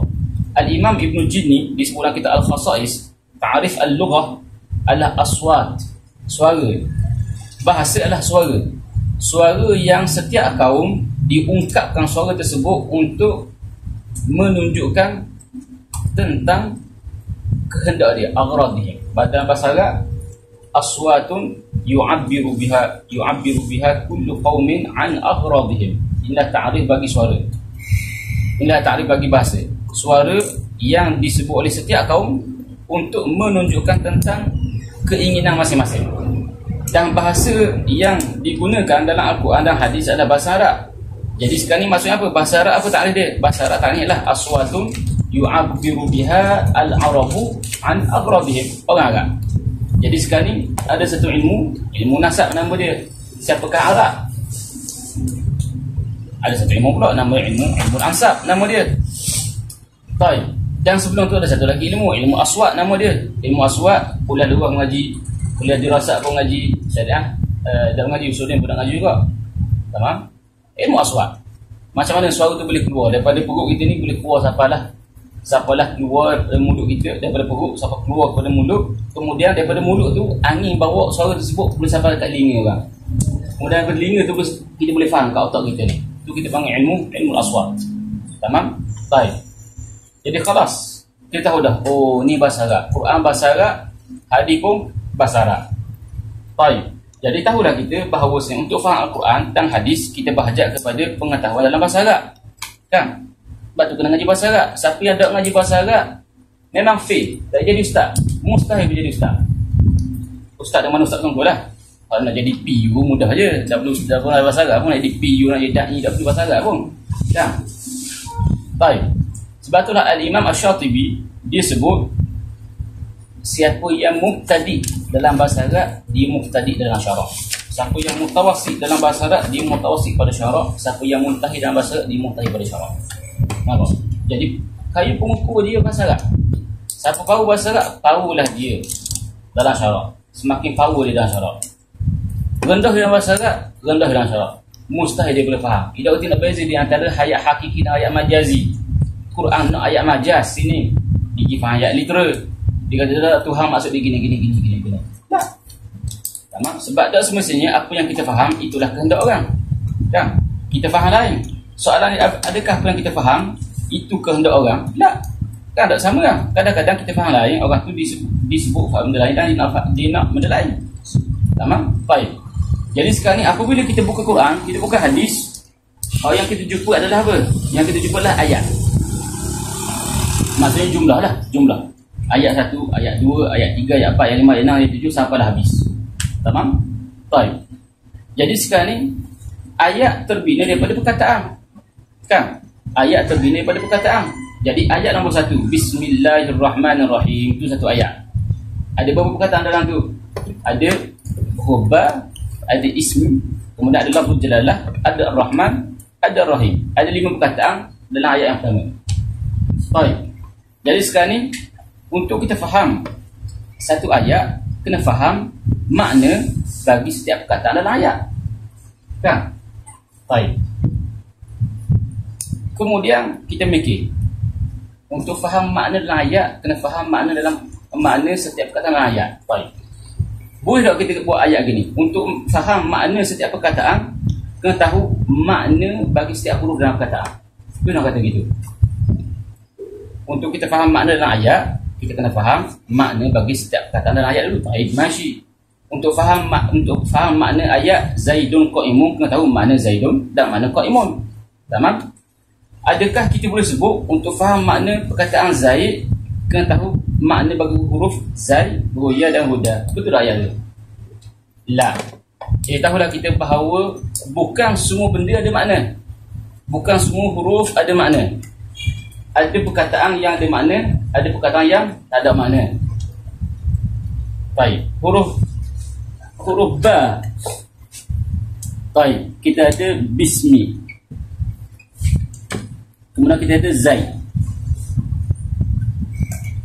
Bismi ni ba sehuruf. Kalau ni Zaid satu huruf. Zaid ni ada makna tak? Zaid tak ada makna. Soalannya ba sini ada makna tak? Sehuruf. Berapa di mana tak ada mana? Tamam? Sedangkan sehuruf tu sehuruf. Jadi di sini ada satu ilmu, namanya ilmu al-wad'.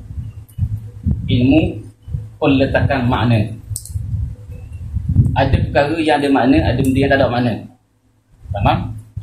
Perkataan yang ada makna, yang ada perkataan khusus adalah makna yang dikira penting bagi bahasa tersebut.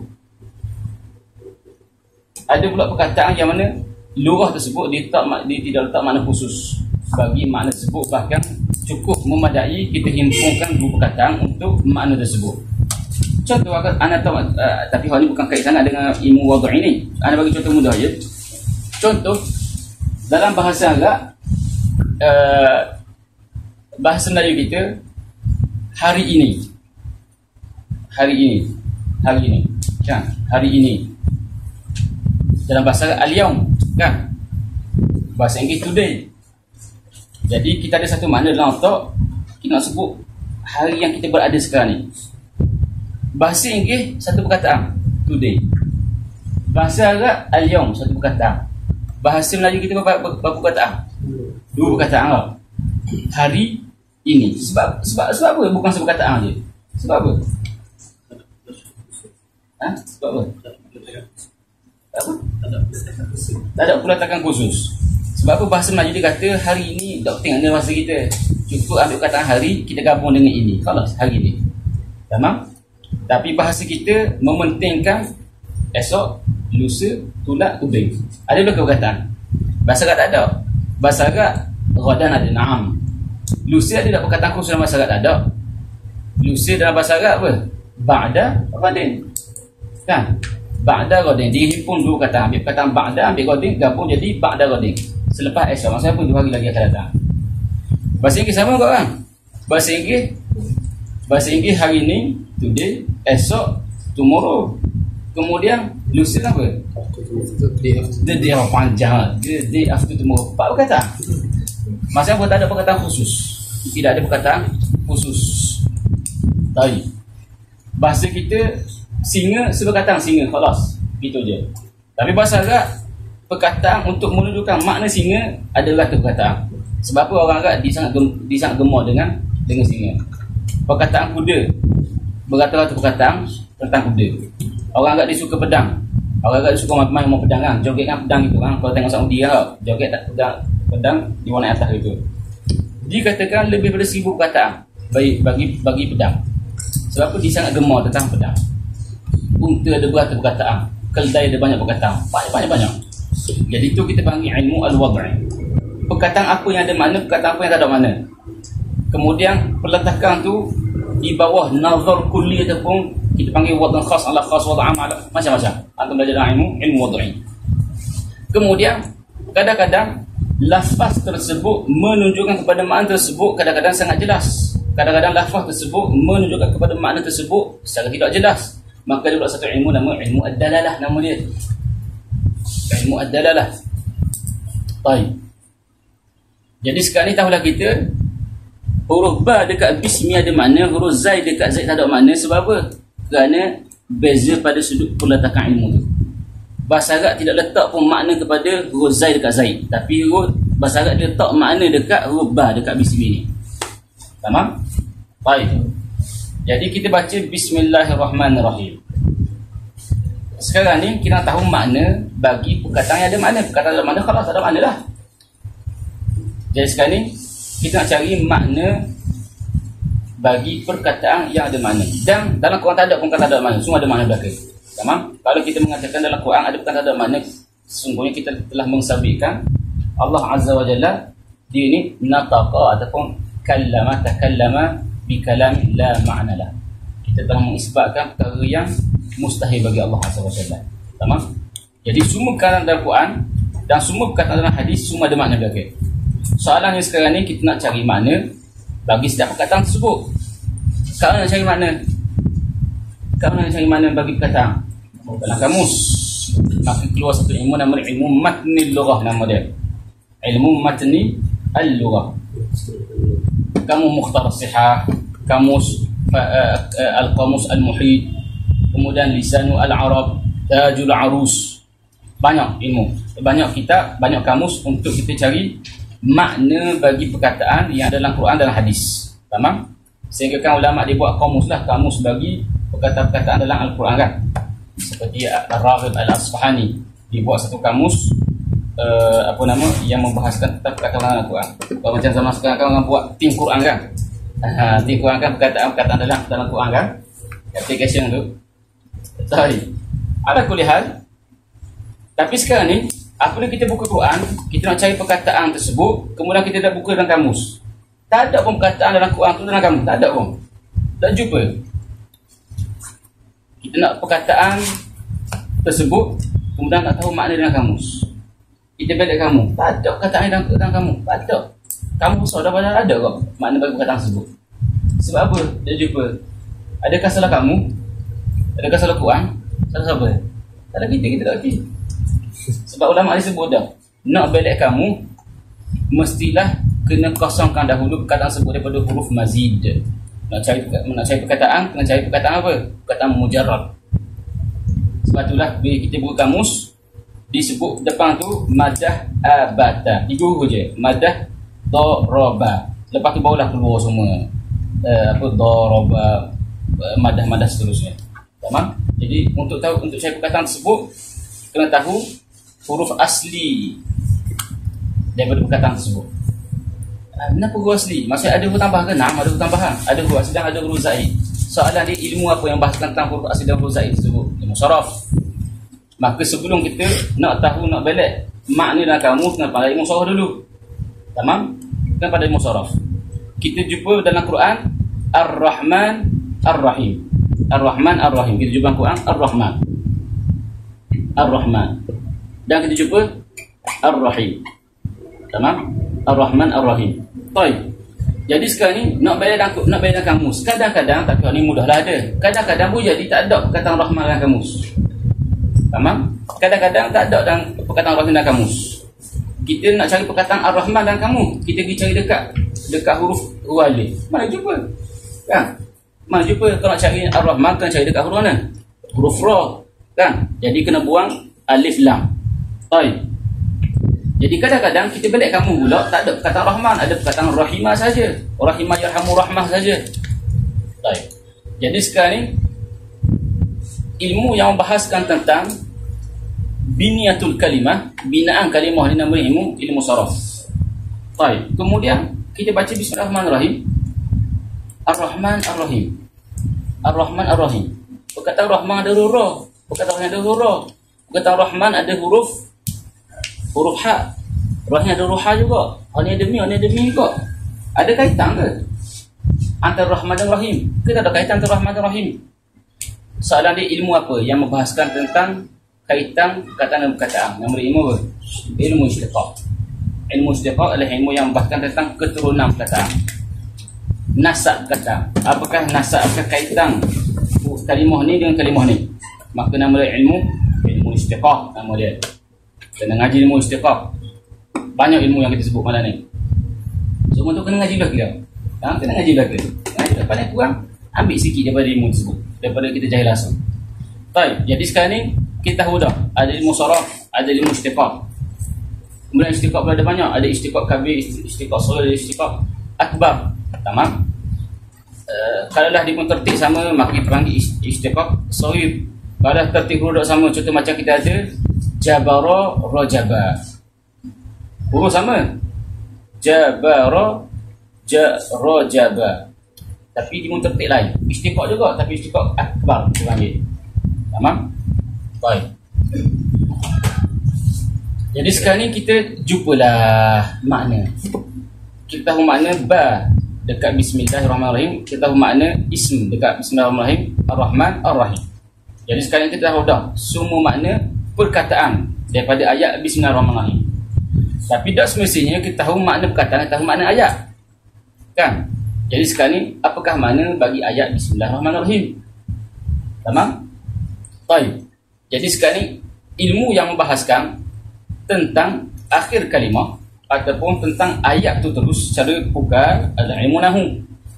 Sebab kadang-kadang kita jumpa dorbun, dorban, dorbin, zaidun, zaidan, zaidin. Kan? Jadi sekarang ni ada beza bagi setiap perkataan tu. Bukan ayat ni dorbun, bukan ayat ni dorban, bukan ayat ni dorbin pula. Tamam? Hal ni mufrad ni jamak. Jadi ilmu apa yang bahas tentang benda tu? Ilmu nahu. Jadi kena ngaji ilmu nahu. Dan ilmu nahu, walaupun kita sebut berpuluh dah ilmu sebelum ni, ilmu nahu adalah ilmu yang first yang kita kena ngaji. Tamam? Bukan ilmu lain. Bukan ilmu wad'i yang first sekali kena ngaji. Bukan ilmu saraf yang first sekali kena ngaji. Ilmu saraf payah sikit daripada ilmu nahu.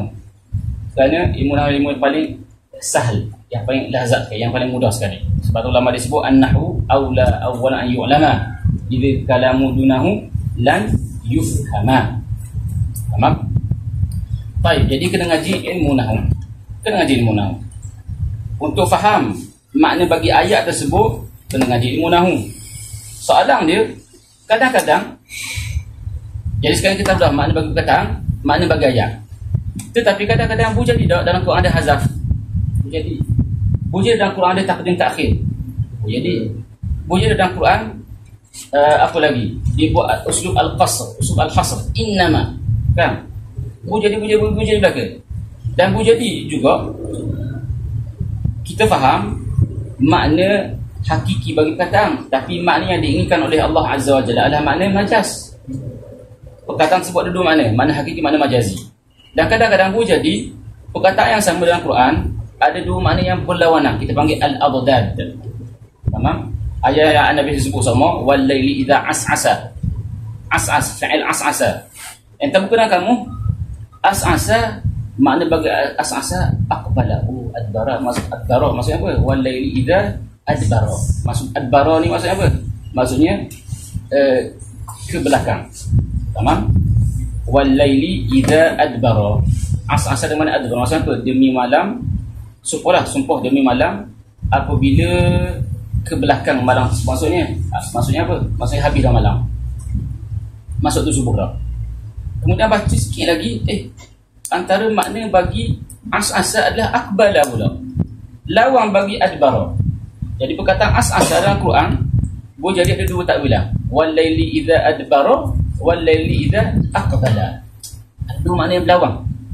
Banyak dalam Quran. Contoh macam khilaf mazhab kita dengan mazhab Abu Hanifah pada masalah iddah perempuan.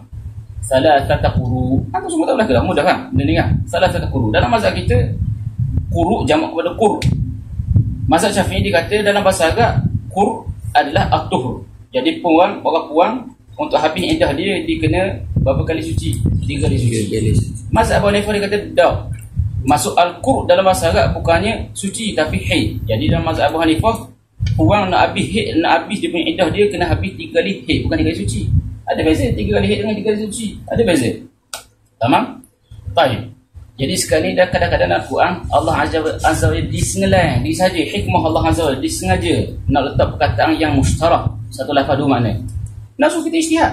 Bukan kita lah mustahil lah ijtihad. Kita dengar gitu je. Jadi sekarang ni tak semestinya kita tahu makna bagi perkataan daripada kamus dan makna tarkib tersebut kita tahu murad Allah Azza wa Jalla. Jadi sekarang ni kita kan belajar ilmu balaghah. Sebab ilmu balaghah lah ilmu yang bahaskan tentang apa? Tentang takdim dan takhir. Ilmu balaghah terbagi dua tiga. Ilmu ma'ani, ilmu bayan dan ilmu bada'. Jadi sini datangnya wazifah ilmu balaghah. Ilmu balaghah yang mengatakan bahawa ayat ni ada hazaf. Ayat pertama dalam Quran, ayat bismillahirrahmanirrahim ada hazaf. Ada hazaf. Ayat pertama dalam Quran ada hazaf. Kenapa hazaf dalam Quran? Ayat bismillahirrahmanirrahim kenapa yang dihazafkan? Ha? Apa? Apa yang dihazafkan dalam bismillahirrahmanirrahim? Apa yang dihazafkan? Apa? Hamzah wasl.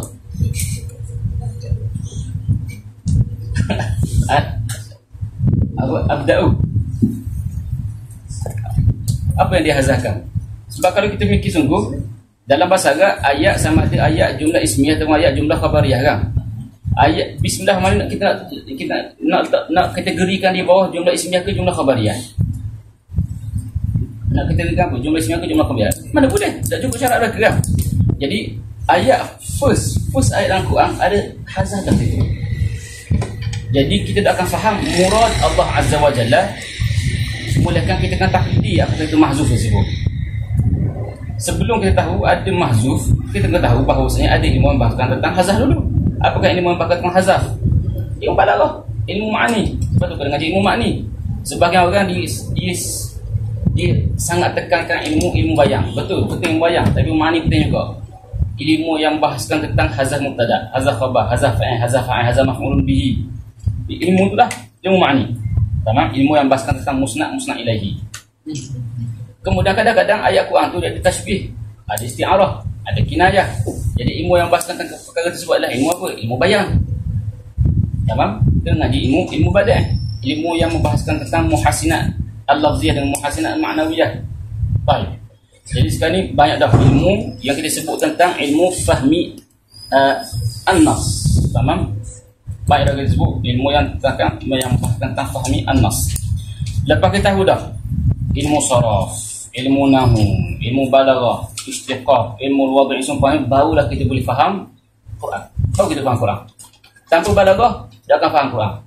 Ulama disebut mukjizat yang diinginkan dalam Al-Quran sebenarnya bukan mukjizat sains. Dalam Quran adanya fenomena alam. La, bukan itu. Tamam?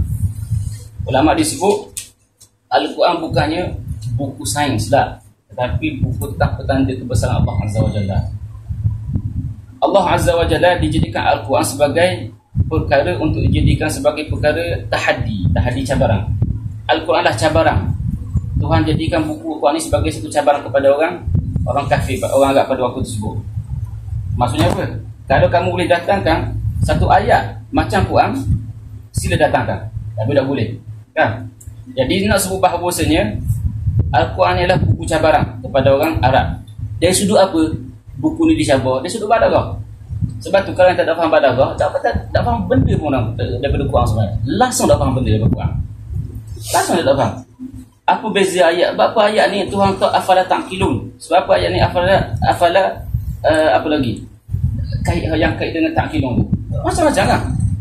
Macam-macam. Tak faham balaghah. Jangan cakap pasal Quran, tak cakap. Jangan cakap pasal Quran. Tak faham benda pun pasal Quran. Nak faham Quran kena faham balaghah dulu. Bila hantar ngaji semua tu barulah kita faham Quran. Jadi sekarang kita habidah faham an-nas. Ilmu yang kita belajar dah ilmu yang bahkan tentang faham an-nas. Baik. Lepas kita faham dah Quran, jadi sekarang ni kita nak mendakwa kefahaman kita. Kita baca Quran, kita baca hadis. Okey. Innamal a'malu binniyat. Innamal a'malu binniyat maksudnya apa? Semua amalan kena ada niat. Maksud apa? Niat ni adalah yang wajib buat. Lalu saya mengatakan niat adalah rukun tiba-tiba. Niat ni syarat. Boleh dah. Niat ni rukun ke niat ke syarat? Boleh kali ya. Kerana berdalilkan dengan hadis innamal a'malu binniyat. Jadi sekarang apabila kita faham dalam Quran, kita faham dalam hadis, kita nak mendakwa kefahaman kita. Kadang-kadang kefahaman kita tu berbeza dengan kefahaman orang. Faham? Baik. Jadi sekarang ni kita nak dakwa kefahaman kita dan kadang-kadang kita nak membatalkan kefahaman orang. Sebab Mu'tazilah dia mazhab dia pun berdasarkan Quran juga. Beza antara usul masalah yang beza kita dengan Mu'tazilah, kita mengatakan Allahu yura yaumal qiyamah. Kita boleh lihat Allah Azza wa Jalla pada kiamat. Mu'tazilah dia kata Allah Azza wa Jalla tidak boleh dilihat pada hari kiamat. Itu antara perbezaan antara kita dengan Mu'tazilah. Ya Maulana. Mu'tazilah diambil daripada mana dalil dia bahawa Allah Azza tidak boleh dilihat hatta pada hari kiamat. Ambil daripada mana? Ayat mana? Ayat tak tahu. Dia ambil daripada Quran. Sumber dari Quran juga. Jadi nak kata beza kita dengan Mu'tazilah pun, Mu'tazilah ambil dari Quran juga. Mu'tazilah mengatakan kita dah lihat Allah Azza wa Jalla walaupun pada kiamat. Lan tudrikuhul absar wa huwa yudrikul absar. Allah Azza wa Jalla disebut dalam Quran perkataan lan. Kemudian antara surah lain Allah Azza wa Jalla disebut kepada Nabi Musa AS, innaka lan tarani. Ada perkataan lan. Al-Imam Az-Zamakhsyari mengatakan perkataan lan adalah huruf yang menunjukkan kepada makna nafi dengan makna selamanya. Selamanya dia lihat aku. Hatta hari kiamat pun selama dia lihat aku juga. Itu beza di antara kita dengan Mu'tazilah. Kita mengatakan la boleh lihat Allah Azza wa Jalla. Ada dalil kita. Bukan singgah tempat dia boleh berkata dengan kita. Jadi sekarang ni kita nak menolak pendapat Mu'tazilah yang berlupa juga. Berhajat kepada ulum li tahlil an-nas. Ilmu li tahlil an-nas. Ilmu yang kita kena guna untuk kita zahirkan dakwah kita dan untuk kita analisa ayat Quran dan hadis, dan ilmu yang kita akan guna untuk membatalkan hujah orang lain. Ada 3 ilmu. Kalau semua ni penting yang wajib kena ngaji belaka. Nombor 1 usul fiqh. Sebab kadang-kadang ada hadis yang mana zahirnya bertembung. Kan? Hadis zahirnya bertembung. Hadis yang masyhur yang mudah kita sebut, Allah Azza wa Jalla ataupun Nabi sallallahu alaihi wasallam disebut fadilat semayang berjemaah, ada mengatakan 27 hadis, tak ada 27 darjat, ada mengatakan 25 darjat. Tembung. Kan? Tembung. 25 ke 27? Boleh awak sekali. 25 ke 27? Jadi ilmu yang membahaskan tentang ta'arud al-adillah adalah ilmu fiqh, dan cara untuk kita gabungkan, untuk kita taufik, untuk kita harmonikan antara dari yang bertembung itu ilmu fiqh. Ayat ni ayat khas, ayat ni ayat am, ayat gini amar, ayat ni nahi, ayat ni perintah, ayat ni bukan perintah. Dah kalau Tuhan perintah, adakah wajib? Tak semestinya wajib. Ada perintah yang sunat. Ayat ni Tuhan larang kita. Adakah setiap larangan haram ke? Ada larangan yang makruh saja dan seumpamanya. Kadang-kadang ada perintah daripada Allah Azza wa Jalla yang mana kita tak boleh nak buat benda pun. Tamam?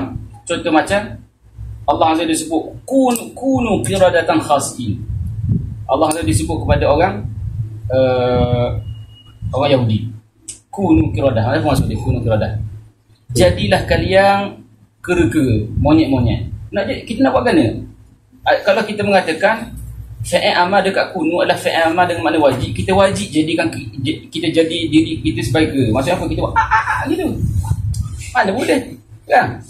Jadi kenapa maksud sebenarnya? Jadi di situ tahulah kita bahawasanya al-amru di situ bukan dengan mana al-wujud, dengan mana lain. Baik. Contoh Allah Azza disebut kat kita dalam Quran wa kulu washrabu. Kita mengatakan al-amru lil wujud. Maksudnya apa? Wajib makan, wajib minum. Makan amor kita. Bapa makan kan? Tuhan kata wajib makan. Mana? Wa kulu washrabu. Tahu mana? Al-amru lil haqi, al-amru lil wujud kita kata. Setiap perintah ni adalah dengan makna wajib.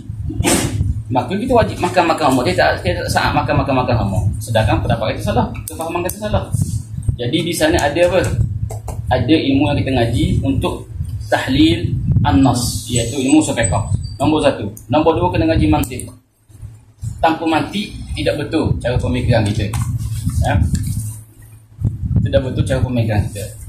Kemudian jadi sekarang ni untuk kita isbatkan, untuk kita pamerkan pendapat kita kepada orang, kita kena sebut dalil kan. Saya mendakwa bahawasanya ayat ini mengeluarkan natijah ini. Untuk kita zahirkan natijah tu, kita kena buat dalam bentuk muqaddimah, surah muqaddimah kubra. Dan barulah betul cara dia. Syakar 1, syakar 2, 3, 4 ke zaman seumpamanya, macam-macam. Jadi kena ngaji mantiq. Kemudian kita kena ngaji juga ilmu adabil bahth wal munadharah. Sebab sekarang orang lain dia dakwa pendapat yang lain dengan diri kita. Jadi sekarang ni kita nak batalkan pendapat dia. Macam mana cara dia? Dengan cara kita mengatakan pendapat dia salah kerana ada kelompongan dalam istidlal dia. Maka kita ngaji ilmu adabi al-bahthi wal munadharah. Takrif kamu tak kena. Sebab apa? Kerana gini-gini. Takrif kamu tidak jamak ataupun tidak manat. Dakwaan kamu dah betul. Sebab apa? Kerana ada al-man' di sini. Saya boleh kritik di sini. Saya boleh kritik dengan cara an-naqd. Saya boleh kritik dengan cara mu'aradah. Saya boleh kritik dengan cara gini. Ada banyak cara kritikan. Awak mengatakan taksim tauhid terbagi pada rububiyah, uluhiyah dan asma' sifat. Saya kritik taksim ini. Saya mengatakan taksim tak betul. Sebab apa? Kerana taksim di sini ada tadakhul. Kaedah mengatakan setiap qism mestilah nisbah tabayun dengan qism yang lain. Tapi kalau kita pasang uluhiyah, rububiyah, dia punya apa nama nisbah dia bukan tabayun. Maka dia berkritik taksim tersebut. Sebab tu ulama dia dikritik taksim tauhid kepada rububiyah, uluhiyah dan asma' sifat. Dia kata taksim tak betul, dia kata. Sebab nak buat taksim mestilah setiap qismin itu nisbah tabayun. Kita mengatakan warna ini contohnya adalah warna terbahagi pada 5. Warna merah, warna biru, warna hijau, warna kuning, warna putih. Syarat dia nak buat taksim tu nak bagi betul, mestilah maksim yang atas tu warna tu dia lagi umum daripada bawah. Syarat dia apa lagi? Mestilah setiap warna ni A, B, C, D, E ni lagi khusus daripada atas. Kemudian kaitan A, B, C, D, E nisbah sini mestilah tabayun, mestilah beza. Tak boleh sama. Tak boleh kita kata warna terbagi pada merah, red, ahmar. Mana boleh? Boleh sama ke? Mana boleh? Nampak? Jadi gitulah taksim rububiyah, uluhiyah dan asma' sifat. Taksim tak kena. Sebab tu ulama kritik. Jadi di sana ada ilmu yang kita guna untuk tahlil an-nas. Lepas kita faham nas, kemudian kita analisa nas, kemudian barulah kita keluarkan pendapat kita. Saya mengatakan bahawa ayat ni keluar hukum ni. Kelas. Jadi semua yang nak sebut tadi tu, semua ilmu ni nama dia ilmu alat. Nama dia ilmu alat. Ilmu alat semua tu. Semua tu nama dia ilmu apa? Ilmu alat yang kita kena ngaji. Semua tu nama ilmu alat. Ilmu alat ni lah yang mana kita nak natijahkan dalam 3 ilmu utama. Itu apa? Ilmu fiqh, ilmu akidah dan ilmu tasawuf. Sama? Fiqh, akidah dan tasawuf. 3 ilmu ni nama dia apa? Ilmu ghayah, ilmu maqasid nama dia. Tamam? Baik. Banyak ilmu. Nak suruh semua ilmu ni bukan nak suruh yang terdebak dah, bukan suruh terdebak, nak suruh semangat, kau hilang semangat sebab banyak ilmu ni. Tak nak sebut bahawa apa? Hadha sya'nu 'azim. Benda yang kita buat ni besar. Sebab tu Nabi SAW dia tidak wariskan duit kepada umat. Tamam? Tidak wariskan harta tak. Tapi dia wariskan apa? Dia wariskan ilmu. Sebab ilmu dia paling besar sekali. Mirathun nubuwah adalah al-ulama. Tamam? Al-ulama. Orang jadi alim dialah yang jadi waris Nabi. Dialah yang akan jadi waris Nabi. Bukannya keturunan Nabi. Nah, keturunan Nabi dia sudut nasab. Tapi orang alim, dia ni keturunan Nabi dia sudut apa? Dia sudut ilmu. Tak semestinya orang tu dia ni keturunan Nabi dia sudut nasab, dia ni keturunan Nabi dia sudut ilmu lah. Sebab dia jahil. Mana keturunan Nabi jahil? Jahil tukir. Jahil tukir tu, ada benda. Tapi naam, kita dah dapat. Kita nak tapi kita tak dapat takut Tuhan Azza wa Jalla. Kita tidak dapat kemuliaan kita menjadi keturunan Nabi. Naam. Tapi kita cubalah jadi keturunan Nabi dia sudut apa? Dia sudut ilmu. Kita jadi waris nubuwah dia sudut ilmu dah. Tamam?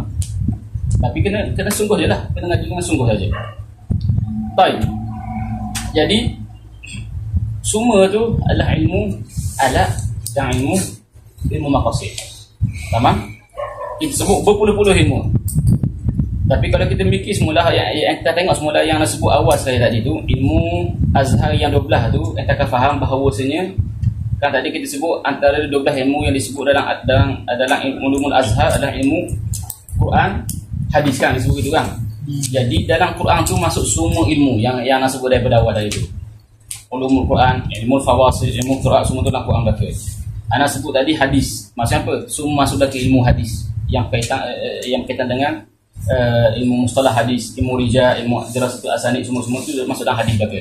Ataupun masuk dalam mustalah. Nahu saraf, apa lagi istiqaq, semua tu masuk dalam nahu saraf belaka. Tamam? Masuk ini belaka. Ilmu wad'i masuk dalam nahu, ilmu istiqaq masuk dalam saraf dan seumpamanya. Ada bil bahthul munadharah masuk dalam mantiq. Tamam? Jadi semua yang nak sebut tadi semua masuk belaka. Ada belaka dah dalam 12 tu. Cuma dia masuk bawah mana itu saja. Adakah masuk di bawah nahu, masuk dalam saraf atau dan seterusnya. Tamam? Jadi kena ngajilah. Kena ngaji selagi mana kita belum pakar lagi 12 ilmu ni, maka belum lagi dipanggil sebagai pakar azhari lah. Tamam? Azhari adalah orang yang ngaji 12 ilmu ni. Tamam? Kalau kita mubtadi' dalam 12 ilmu ni, maksud kita azhari yang mubtadi' lah maksudnya. Kalau kita mutawassit dalam 12 ilmu ni, maksudnya apa? Kita ni azhari mutawassit. Kita ngaji muntahi sampai dalam 12 ilmu ni, maka kita azhari muntahi. Kalau lah ngaji separuh, nama dia azharai kita panggil. Bukan azhari. Azharai kita panggil. Allah. Satu belakang. Siapa yang? Tengok mau dah. Baik. Okey. Jadi kena ngajilah 12 ilmu ni. Tamam? Kena ngaji 12 ilmu ni. 6. Antum duduk Mesir 4 tahun je. 4 tahun duduk Mesir. Mungkin tak boleh muntahi semua ilmu, tapi khudh min kulli syai'in ahsanah. Seperti mana ulama dia sebut dalam nazam, ulama dia sebut lan yablugha jami'al ilmi ahadun walau hawalahu kull sanah. Tidak semua orang mana-mana masa tidak akan dapat capai semua ilmu, walaupun dia ni cuba dalam masa 1000 tahun dapat umur Nuh 1000 tahun tak mampu jadi ahli dalam semua ilmu. Innal ilma amiqun bahru faqud min kulli syai'in ahsanah. Sungguhnya ilmu ni sangat dalam lautan dia, maka khudh min kulli syai'in ahsanah. Ambillah apa paling baik sekali daripada setiap ilmu tersebut. Jadi soalan dia macam mana untuk kita ambil yang terbaik sekali daripada setiap ilmu? Cara dia kena ada rukun bagi ilmu. Seperti mana yang disebut oleh Imam Syafi'i rahimahullah ta'ala, rukun bagi ilmu kan semua kita tahu belaka kan. Rukun bagi ilmu ada mengatakan 4, ada mengatakan 6, ada mengatakan. Tamam? Jadi antaranya kita kena tahu rukun bagi atau syarat bagi ilmu. Rukun bagi ilmu ulama sebut ada 5 kan. Rukun bagi ilmu yang pertama kena ada talib, yang kedua kena ada ustaz, yang ketiga kena ada apa? Kena ada kitab, yang keempat kena ada al-jaw al-ilmi, suasana. Yang kelima kena ada apa? Kena ada manhaj. Cukup 5 ni kita panggil cukup rukun untuk menuntut ilmu. Yang pertama kena ada talib, kena ada penuntut ilmu. Kalau tok guru je ada, anak murid tak ada, jadi kat dalam kelas lah. Kan? Allah apa? Allah apa jadi gitu? Kan? Kan anak murid. Kan? Anak murid ada, tok guru ada, tak jadi kau. Kan? Anak murid nunggu tok guru tak apa-apa. Kan? Sama kot tak ada kelas kau. Baik. Kemudian tok guru ada, anak murid ada, tapi anak murid dengar. Tak ngaji macam orang masyarakat Punggol, kita panggil dengar. Tak ngaji, kita panggil ngaji. Oh. Daripada tu sampai Isyak. Oh, ini. Balik minum syai tak ingat kenapa? Nah, gitu. Lepas tu kita panggil dengar. Tak panggil ngaji. Kuliah maghrib dah. Panggil dengar. Pergi dengar mana? Tak dengar saja, bukan catat tak. Kalau catat alhamdulillah dah. Pokcik-pokcik yang bawa kitab sungguh tu. Jadi sekarang ni nombor 3 kena ada kitab. Kita mari ngaji ni kena bawa kitab. Kena bawa kitab. Kalau lah kita mari pergi ngaji dia bawa kitab, tok guru ngaji bawa kitab, atau guru orang salah lah sebab dia orang ni nak bawa kitab, dia bawa kitab orang salah lah. Dia memang alim sungguh. Kita hak mari ni dengar saja. Ada takabur, sifat takabur je. Melainkan memang kita ni bukan penuntut ilmu, ataupun memang ada masyarakat sungguh ada silap benda ke kau ada lah. Kalau kita mari dalam keadaan kita talibul ilmi, kita mari tak ada pen, tak ada kertas, tak catat benda, salas. Tak cukup syarat. Tak cukup syarat maksudnya kita bukan talibul ilmi. Baik. Kemudian antara syarat dia lagi adalah kena ada al-jaw al-ilmi, suasana ilmu. Kalau tak ada suasana ilmu tak jadi, tak cukup syarat. Ngaji mestilah kena ada suasana betul. Bukan yang kita ngaji kat kedai kopi dah jadi dah masuk. Kan? Contoh nak puasa, kemudian bawa buku, mungkin yang tak ada rasa lagi, hak yang baru mari lagi nak puasa lagi, tembung dengan UCL, Allah Champions League. Kalau sini tengah bola lah. Tengok. Kalau Malaysia Champions League pukul 3 pagi lah. Macam dah tengok tidur. Mesti sedap Champions League pukul 9 malam. Waktu ni, waktu perdana. Jadi mikir omong, nak study ke tengok Champions League? Dah kelas dulu lah. Ambil buku, nak study, pergi kedai kopi, sambil tengok bola. Hak ni hak jadi. Tengok bola kau study jadi. Memang tengok bola hak jadi. Jadi nak kata kena ada suasana. Sebab itulah kita akan beri suasana. Nah, hal lain mungkin tak. Tamam. Sama-sama kita lah maksudnya. Kita nasihat kawan kita nasihat kita. Kalau jom kita muzakarah, jom kita sedikit amal gini-gini, kita yang kena bina suasana. Tamam. Apabila ada suasana, alhamdulillah. Hiduplah majlis ilmu tersebut. Kemudian yang kelima, kena ada manhaj yang betul. Kena ada manhaj yang betul. Cara ngaji yang betul. Cara pemilihan kitab yang betul. Entah tadi yang kitab muntahid. Mana kau sedap? Awak saya pergi kitab Ibn Aqil, Masya Allah. Kan?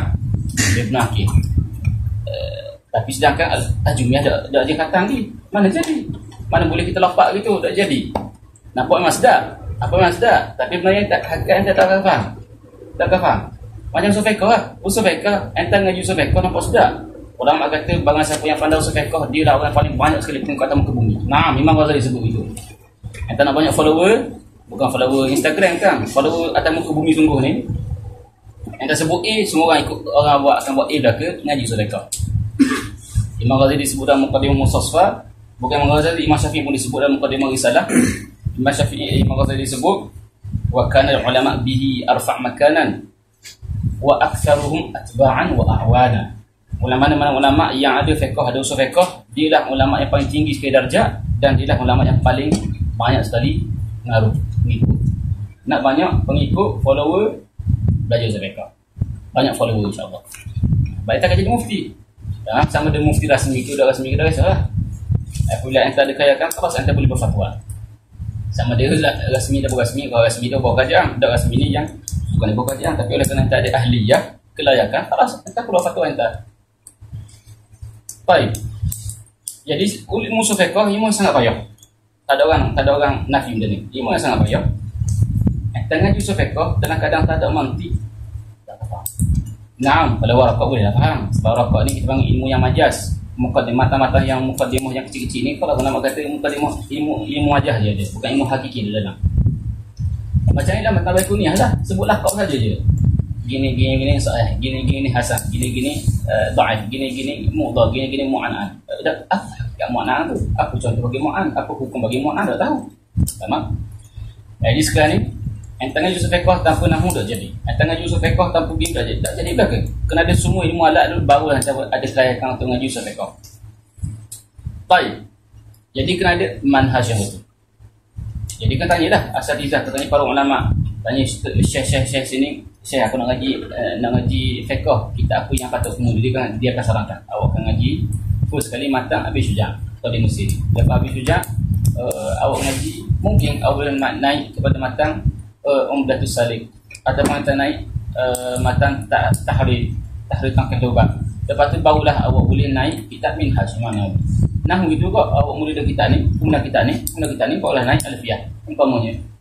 Tamam. Jadi kena ada dan manhaj betul. Cukup 5 syarat, na'am anta talibul ilmi. Kena ada niat lah. Niat yang mana kita ni untuk ilmu sungguh, barulah kita talibul ilmi.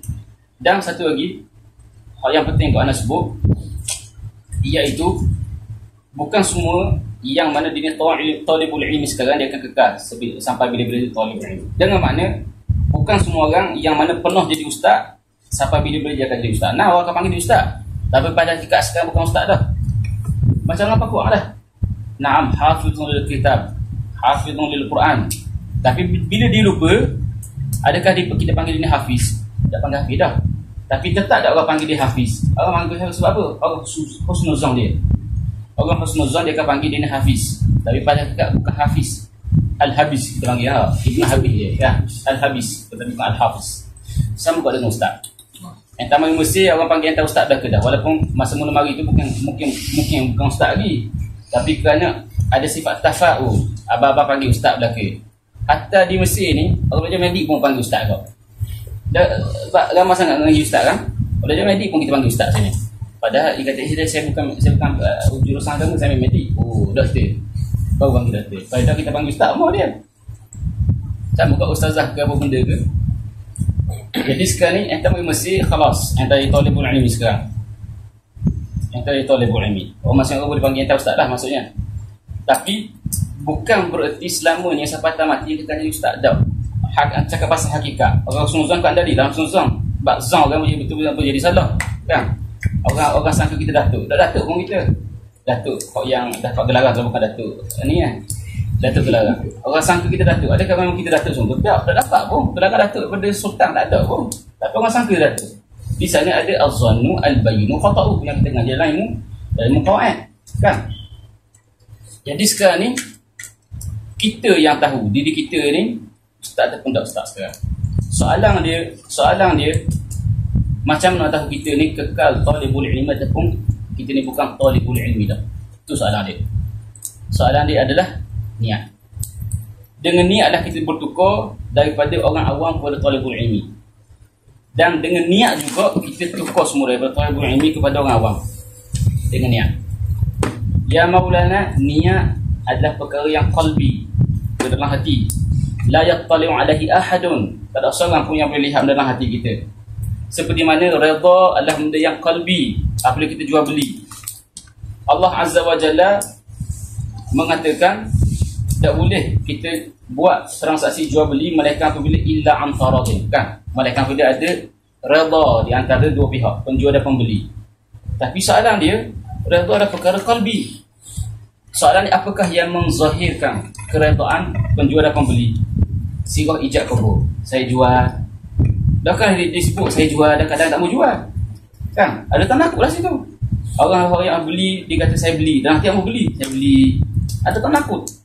Jadi sekarang ni, sirah yang disebut tu, saya jual, saya beli adalah apa? Adalah dalun kepada redha dalam diri dia. Soalan dia, kita ni bertukar daripada orang awam kepada talibul ilmi adalah dengan cara niat. Soalan niat adalah benda yang dalam hati. Apakah dalun? Apakah perkara yang menunjukkan bahawa niat memang ada dekat kita? Soalan dia apa? Anda rasa apa? Perbuatan kita. Perbuatan kita lah yang menunjukkan bahawa ada dekat niat kita sebenarnya. Faham? Apakah perbuatan tersebut? Kita ngaji kita. Kalau lah saya dakwa saya talibul ilmi, tapi sehari datang ngaji 20 minit je, adakah kita rasa talibul ilmi? Tak. Sebab apa? Perbuatan kita tanakut dengan niat kita. Nak jadi talibul ilmi sungguh, sehari kena ngaji. anak tamu sebuah pujang takkan takut sebelah orang. Tapi ente buka kitab ulama lah dia ngaji pujang sehari. Kalau begitu je mudah. Tamam? Kelas, tak apa. Ente duduk mesti insya-Allah lah. Al-jaw' al-ilmi tu ada. Abang-abang boleh tolong, abang-abang semua boleh tolong mereka. Abang-abang senior setahun pun boleh tolong. Kan? Dia boleh tolong mereka. Ngaji lama budak-budak ni kan. Masya-Allah, dia pagi lepas subuh ngaji, lepas malam pun ngaji. Tamam? Baik. Jadi sekarang dengan ni adalah kita tukar daripada orang awam kepada talibul ilmi. Dan yang menzahirkan niat kita itu adalah apa? Yang membenarkan niat kita adalah perbuatan kita. Kita kata saya talibul ilmi, saya ambil zakat dan sebab talibul ilmi, tapi perbuatan bukan talibul ilmi. Tamam? Kemudian anda balik Malaysia, tak ada dah perbuatan talibul ilmi yang tak ada dah. Ngaji pun tak pergi pun dengar kat tugu. Kalau anda ngajar, alhamdulillah lah. Anda balik ngajar pun tak, baca kitab pun tak dah. Tapi masih lagi orang panggil kita ustaz sebab kosong kita. Soalannya kita tak ada dah sifat talibul ilmi tu. Tak ada dah kita talibul ilmi. Sebab tu kena khabar dah, kena declare, tulis kat Facebook, Assalamualaikum warahmatullahi wabarakatuh, saya bermula hari ni saya bukan ustaz. Jangan panggil saya ustaz. Haram panggil saya ustaz. Macam gitu. Kan? Barulah kita jujur sungguh. Baru kita jujur sungguh lah maksudnya. Tapi kita ni bukan talibul ilmi. Bukan ustaz dah. Tapi sedap. Orang panggil ustaz dah. Apa dah? Apa dah? Ulama disebut cukuplah. Ilmu ni satu kemuliaan apabila orang jahil pun suka dia disebabkan dengan ilmu. Maksudnya apa? Ilmu ni mulia sungguh, memang mulia sungguh ilmu ni. Semua orang nak dipanggil dengan orang yang berilmu. Orang yang berilmu dipanggil dengan berilmu sebab dia layak. Orang jahil dia suka dipanggil dengan sifat berilmu. Maka ilmu ni mulia. Wa kafa bil jahli syarran ataupun zullan. Dan memadailah jahil ni hina sungguh sehingga kat orang jahil pun tak ampuh dipanggil orang jahil. Memang hina sungguh sifat jahil ni. Orang yang alim memang tak akan dipanggil jahil. Tamam, sebab dia alim. Hina sungguh sifat jahil ni sehingga kat orang yang memang jahil sungguh dia tak suka dipanggil jahil. Bodoh. Padahal dia bodoh sungguh. Bodoh sungguh tapi dia panggil bodoh. Kenapa ni malam? Kan? Maksudnya apa? Nak kata sifat al-jahlu ni memang zul sungguh, memang hina sungguh. Siapa orang jahil sungguh tak ampuh dipanggil sebagai jahil. Tamam? Jadi sangat beza di antara sifat al-ilm dengan sifat al-jahl. Qul hal yastawi alladhina ya'lamun wal ladzina la ya'lamun. Tak akan sama. Tamam? Baik. Jadi kena ngaji sungguh mari Mesir ni. Satu yang mukadimah yang nak sebutlah. Tentang al-ulum asy-syar'iyyah. Jadi kita mari Mesir kena ngaji 12 ilmu yang nak sebut ni. Tamam? Dan bermula dengan salah daulah kita. First sekali untuk kita boleh dapat ilmu kena buang takabur kita. Tamam? Kena buang takabur dan kena buang sifat malu kita. Ada dua ni tak ada jadi alim. Sifat malu kita nak jadi alim tapi tak malu nak tanya orang. Jadi apabila kita tak tanya orang, macam mana orang nak tahu kita punya masalah? Buang sifat malu, tanya orang. Orang akan sebutlah gini-gini. Awak mula dengan gini-gini. A, B, C. Terpetik dia A, B, C. Jangan buat C, B, A. Kalas. Nombor 2, selagi mana ada sifat takabur, tak akan jadi orang alim. Sebab apa? Anda rasa kita ni terlalu tinggi, terlalu rendah untuk saya. Kan? Sedangkan tak ada faham pun nak isi kandungan kita tu. Apa ngaji dengan orang ni? Contohnya dah kan? Ada takabur. Selagi mana ada takabur, anda dah kata mari ngaji dengan anda, tak ada anda lah. Sebab kalau anda buku kitab ta'lim muta'allim pun dah sebut dah kita ada disebut. Antaranya adalah kita tengok dulu ustaz tu munasabah dengan kita. Kalau munasabah sila ahlan wa sahlan sila. Tak munasabah khalas, kita tinggal tak sebut. Tapi sebelum tinggal tak sebut kena ngaji lama sikit dengan dia supaya ada tempoh. Janganlah orang tengok mari sekali. Ngaji sikit kemudian barulah kita pergi. Belakang sekitar baru lagi dan sebagainya. Baik. Ana sejuk tu malam ni lama sangat. Hujang dah nak masuk. Baik. Alas, benda-benda lain tu lepas ni benda yang sikit-sikit lepas ni lah. Sebut. Baik, jadi nak buat di sini malam ni. Kita ada soalan. Nak tanya benda. Ada orang tanya benda? Tak ada? Tak ada? Tak ada? Baik, kelas. Jadi tutuplah majlis ni dengan sama-sama kita baca Allahumma salli ala salati ala as'ari makhluqatika sayyidina Muhammadin wa ala alihi wa sahbihi wa sallim.